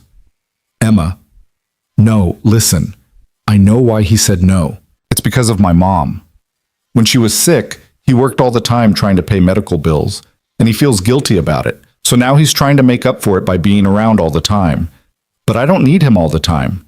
I need him to be happy, and he's not happy cleaning toilets when he could be doing important stuff. The insight from a 9-year-old was staggering. What makes you think he's not happy? Because I see his face when he comes home and his back hurts from mopping. I see him looking at his old work clothes in the closet. I hear him talking to Mrs. Chen about how he misses using his brain for complex problems. Emma leaned forward. He's good at what he does now, but he could be great at something harder. And he won't do it because he thinks I need him to be available 24/7. But I don't. I need him to be proud of himself. Evelyn sat back, studying this small person who'd somehow understood her father better than he understood himself. What do you want me to do? Offer him the job again. But this time, tell him he can have flexible hours. That he can still pick me up from school and have dinner with me and not work weekends.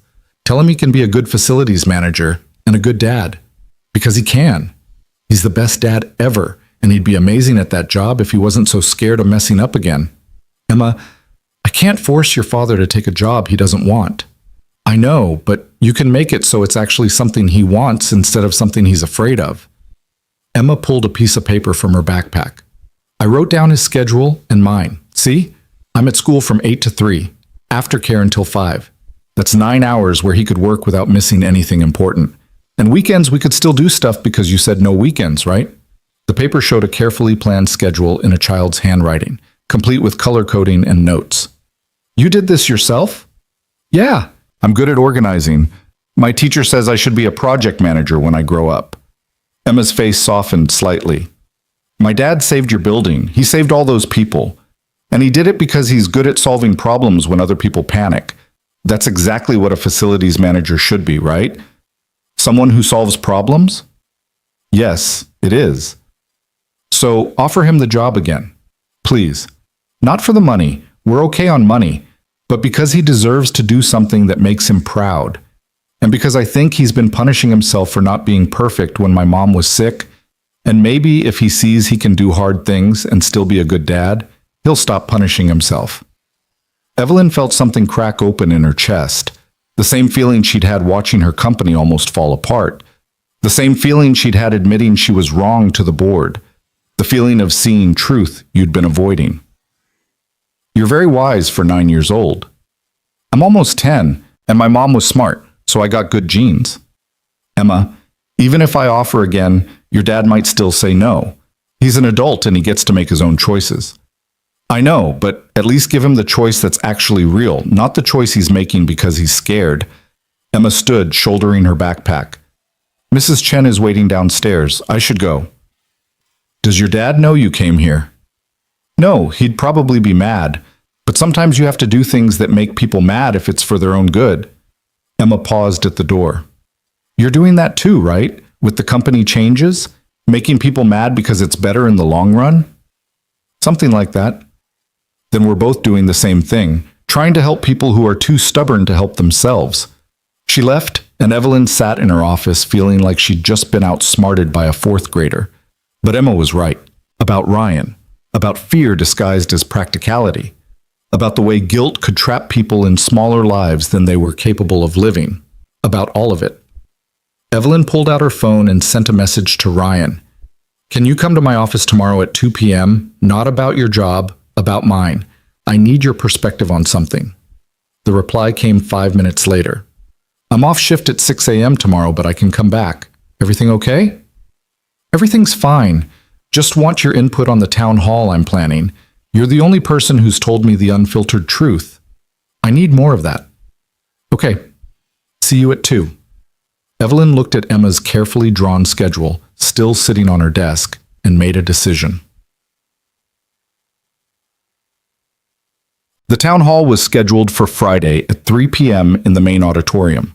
Evelyn had insisted on making it accessible to all shifts, repeating it 3 times throughout the day so night workers and day workers could all attend at least one session.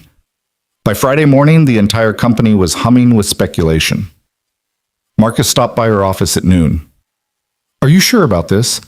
Open Q&A with 4,000 employees who've spent years being afraid to speak up? It could get ugly. It probably will get ugly. That's the point. You don't have to do this all at once. You could phase it in, start with smaller groups. No. Evelyn gathered her notes. If I'm asking everyone else to be vulnerable and honest, I need to model it.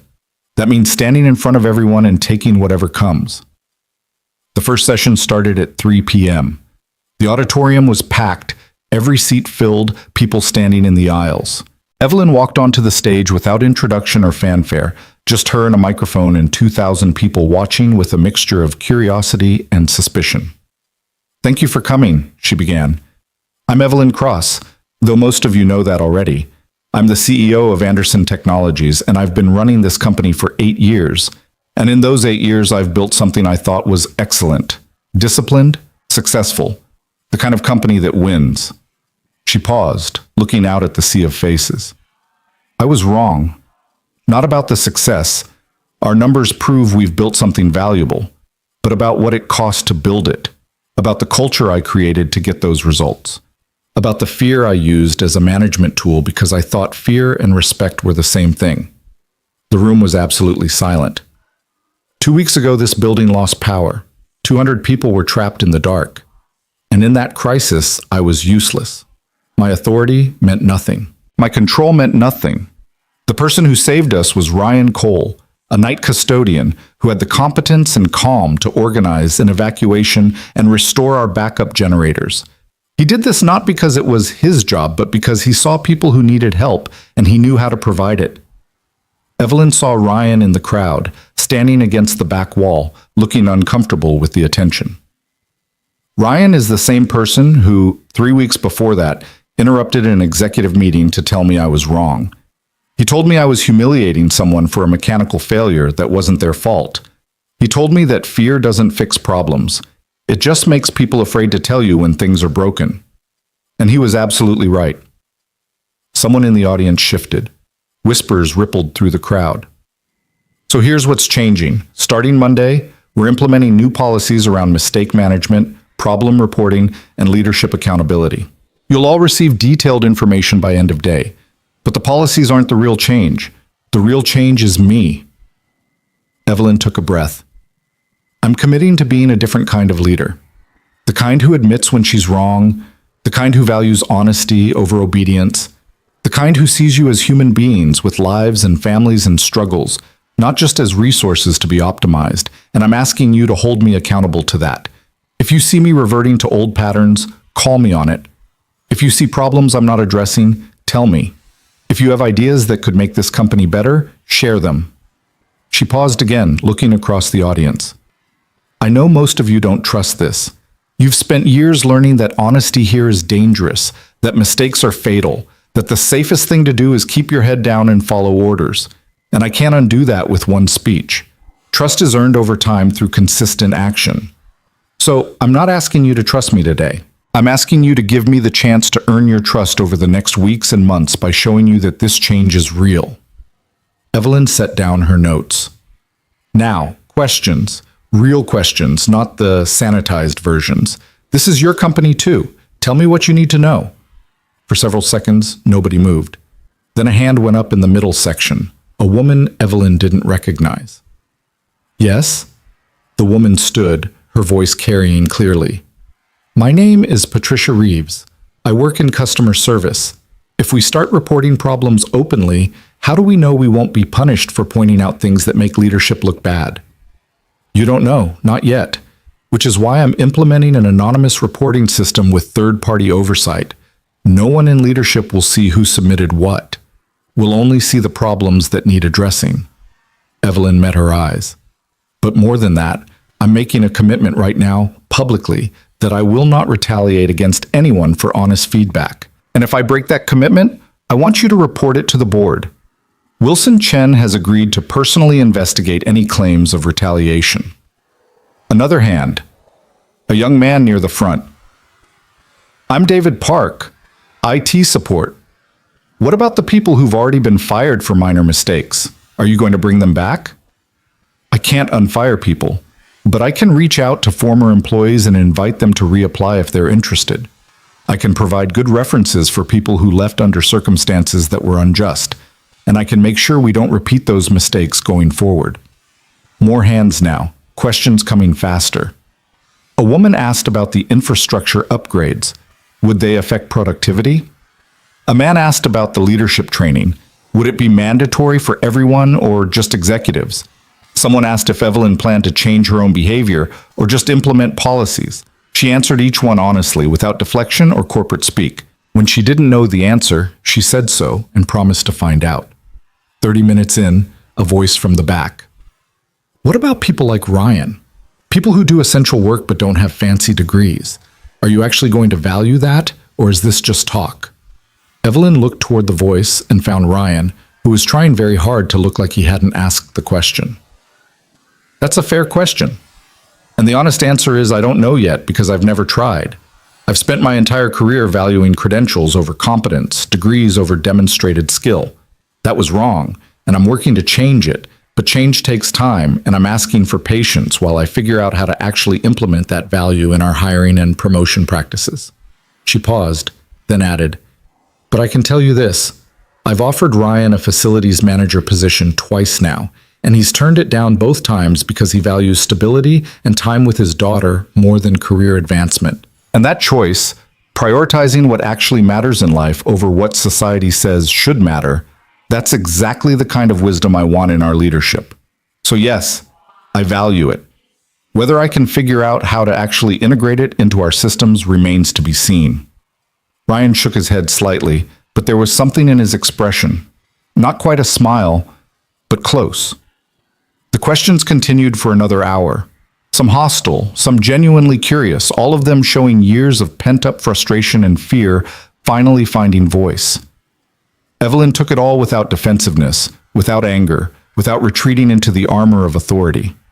When the session finally ended, she was exhausted and exhilarated. This was what leadership could feel like when it wasn't based on fear. She did 2 more sessions that evening and into the night, answering the same questions and new ones, facing the same skepticism and occasional hostility. By 11 p.m., when the final night shift session ended, her voice was hoarse and her feet ached, and she felt more alive than she had in years. Ryan waited for her outside the auditorium. That was something, he said. Was it terrible? It was honest, which I think is what people needed. They walked toward the elevators together, the building quiet around them. Your daughter came to see me, Evelyn said. Ryan stopped walking. Emma? When? Earlier this week. She made a very compelling argument about why I should offer you the facilities manager job again with flexible hours that would let you still be present for her. That kid, Ryan ran a hand through his hair. I'm going to have a serious talk with her about boundaries. She's smart, and she understands you better than you think. She's 9. She doesn't understand adult complications. Maybe. Or maybe she sees clearly because she's not weighed down by all the baggage we adults carry. Evelyn turned to face him. Ryan, I'm not going to pressure you about the job, but Emma was right about one thing. You should be proud of the work you do. And I think you could be proud of facilities management in a way that's hard to be proud of custodial work. Not because one is better than the other, but because one uses more of your capabilities. Ryan was quiet for a long moment. My wife used to say something similar, that I was too smart to be happy doing simple work forever. I told her intelligence didn't matter as much as stability. We fought about it a lot. His voice went soft. Turns out, we wasted a lot of time fighting about things that didn't matter. And now I can't get that time back. So don't waste more time doing something that doesn't challenge you because you think that's what Emma needs. Ask her what she actually needs. I know what she needs. Consistency, stability, a father who's present. She needs those things. She also needs a father who's fulfilled, who shows her that you can do hard things and still maintain balance, who models that work can be meaningful without consuming your life. Evelyn pressed the elevator button. But again, this is your choice. I'm just asking you to make sure it's actually your choice, not guilt disguised as practicality. The elevator arrived. They rode up in silence. Ryan to continue his shift, Evelyn to grab her things before finally going home. At the 53rd floor, before the doors closed, Ryan spoke. What would the hours actually be? Whatever we agree on, core hours 9 to 5, flexibility around Emma's schedule, no weekends except genuine emergencies. You'd have a team, so you wouldn't be the only person responsible for every crisis. And if it doesn't work, if I try it and can't balance it, then we figure something else out. I'm not trying to trap you, Ryan. I'm trying to give you an opportunity to use your full capabilities in a way that works for your life. Ryan nodded slowly. Let me talk to Emma. Really talk to her, not just assume I know what's best. I'll let you know next week. Fair enough. The doors closed, and Evelyn rode the rest of the way to her floor alone. Cool. The answer came on Monday morning. Evelyn was reviewing the weekend's anonymous feedback submissions, a system that had gone live Friday night and was already flooded with responses. When Kevin knocked, Ryan Cole is here, says he'd like a word. Send him in. Ryan entered wearing street clothes instead of his uniform, Emma beside him holding his hand. Miss Cross. Ryan took a breath. Emma and I had a long talk this weekend about what we both need, what we both want, and how to balance those things. And we decided we'd like to try this, if the offer's still open. Evelyn felt a smile spread across her face, genuine, uncontrolled. The offer's still open. I have conditions. Name them. I work 9 to 5, Monday through Friday. I pick Emma up from school at 3:30, which means I leave at 3. I make up those hours in the morning or during lunch, but I don't miss her pickup. No weekend work except genuine building emergencies, and even then I get compensated time off. I get 2 weeks to train my replacement in custodial and transition my knowledge. And if this doesn't work for any reason, I can return to my old position without stigma. Agreed to all of it. Ryan blinked. Just like that? Just like that. You're the most competent person I've met in this building, Ryan. And I'm not going to lose you because I couldn't be flexible about hours. Emma tugged her father's hand. Told you she'd say yes. Yeah, you were right. Ryan looked at Evelyn. When do I start? 2 weeks from today? That gives you time to transition and me time to set up your team and office. I get an office? You get whatever you need to do the job well. Office, equipment, budget authority, direct line to me for emergencies. Evelyn pulled up a document on her computer. HR will handle the formal offer letter, but I wanted to tell you myself, thank you for agreeing to this, for challenging me when I needed it, for showing me what leadership actually looks like. Ryan shook his head slightly. I didn't do anything special. You did. You just don't think it's special because you're the kind of person who does the right thing automatically instead of calculating the cost first. Emma beamed. My dad's the best. Yeah, Evelyn agreed. He really is. They left, Emma chattering excitedly about telling her teacher her dad got a promotion, Ryan looking bemused and slightly overwhelmed. Evelyn sat back in her chair, looking out at the city, and felt something settle in her chest. This was what transformation felt like, not the big dramatic speeches or policy changes. The small human moments where people chose trust over fear. 3 months later, Evelyn stood in the same auditorium for the quarterly town hall. The room was just as packed, but the energy was different. Less suspicious, more engaged. People actually asked questions about strategic direction, not just whether they'd get fired for speaking up. The changes were showing results. Employee satisfaction scores had jumped 15 points. Turnover was down 30%. 3 former employees had reapplied and been rehired, including Marcus Chen from Google, who'd taken a slight pay cut to come back to what he said was finally a place I want to work. The infrastructure upgrades were ahead of schedule, overseen by Ryan, who'd proven to be exactly as competent as Evelyn had hoped. He'd restructured the entire facilities department, cross-trained staff, and implemented preventive maintenance protocols that had reduced system failures by 60%. And he left every day at 3 to pick up Emma from school. After the town hall ended, Evelyn found him in the lobby, reviewing something on a tablet with 2 members of his team. Got a minute? She asked. Ryan nodded to his team and walked with her toward the windows overlooking the city. How's it going? Evelyn asked. Good. Busy. I forgot how much I like solving complex problems. He gestured at the building around them. This place is a mechanical puzzle. Every system interconnected, everything affecting everything else. It's fascinating. And Emma? She's great. Proud as hell of her old man, which is both wonderful and embarrassing. She told her whole class I saved the building during the blackout. Now I'm apparently a superhero. Evelyn smiled. You kind of are. I just did what needed doing. That's what superheroes say. Ryan shook his head, but he was smiling. What about you? How are you doing with all this change? It was a simple question, but it hit deeper than he probably intended. I'm learning, Evelyn said honestly. I still slip into old patterns sometimes, get frustrated when things aren't perfect, want to control everything.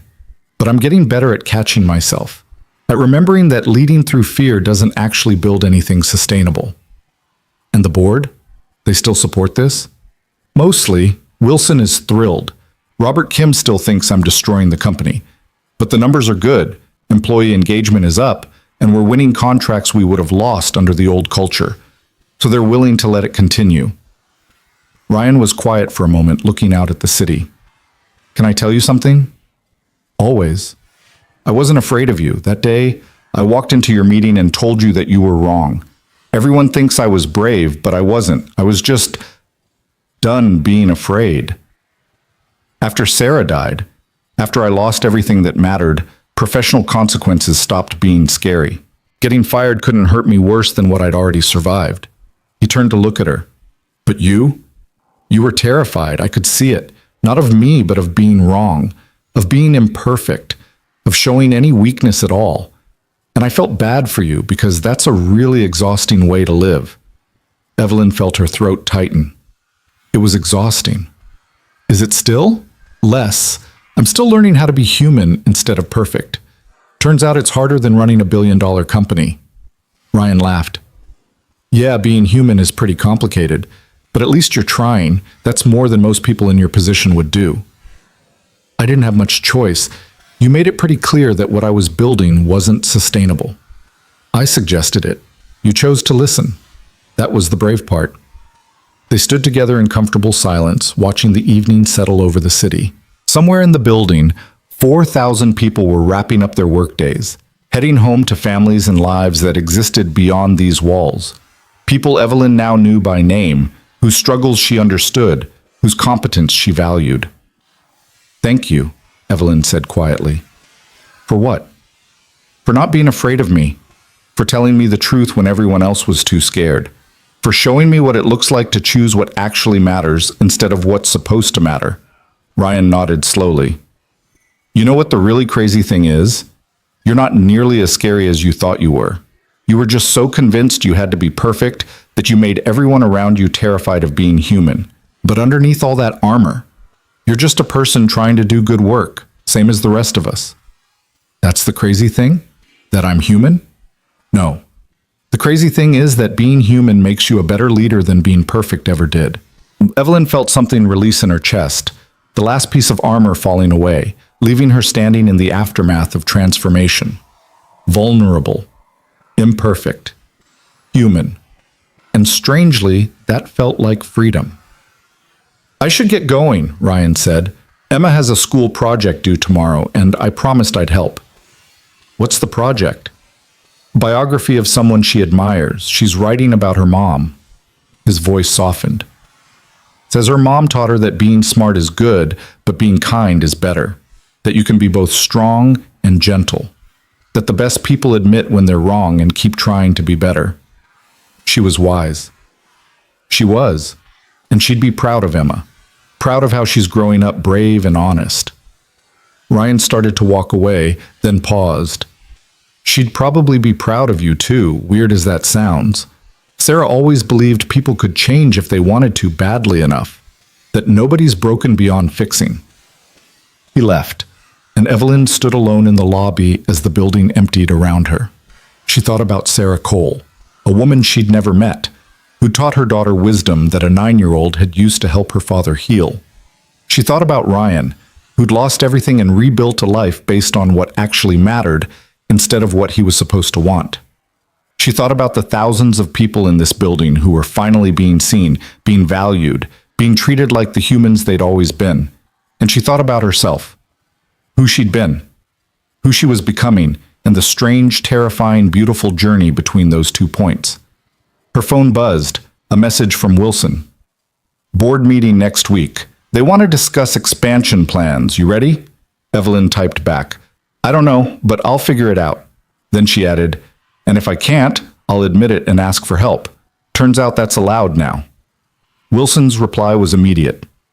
Good. That's how I know the change is real. Evelyn gathered her things and headed for the elevator. As she waited, she caught her reflection in the polished doors. The same woman who'd stood in this spot 8 years ago when Anderson Technologies was just an idea and she was just an engineer with something to prove. She looked tired, older, less armored, more real. The elevator arrived and she stepped in, pressing the button for the parking garage. As the doors began to close, she saw the cleaning cart in the hallway. Ryan's replacement, a young man named Carlos who Ryan was training with the same care he brought to everything. The building would be clean in the morning. The systems would function. The invisible labor would continue, done by people she now knew by name and valued, not despite their positions, but because of the essential work they did. The elevator descended and Evelyn felt the weight of the day settle into her bones. Not the crushing weight of perfection maintained through fear, but the honest weight of real work done by real humans trying their best. It was heavy. It was also lighter than anything she'd carried before. At home that night, Evelyn did something she hadn't done in years. She called her mother. Hi, Mom. Evelyn, this is a pleasant surprise. Usually I only hear from you on holidays. I know, I'm sorry about that. Evelyn kicked off her shoes and curled up on her uncomfortable designer couch. I wanted to tell you something. What's that? You were right. About perfection being a prison. About needing to be vulnerable to be free. Evelyn felt tears prick her eyes. And I wanted to say thank you for telling me that, even though I wasn't ready to hear it at the time. Her mother's breath caught. Oh, sweetheart, I'm so glad you're learning that. It's hard. The best things usually are. They talked for an hour, really talked, building a bridge across decades of careful distance. When they finally said goodbye, Evelyn felt lighter somehow. She made herself dinner. Actual dinner, not takeout, not working through a meal at her desk.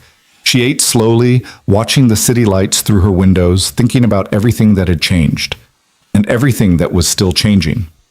Before bed, she opened her laptop and started writing an email to the entire company. Not a policy announcement or strategic memo, but something simpler.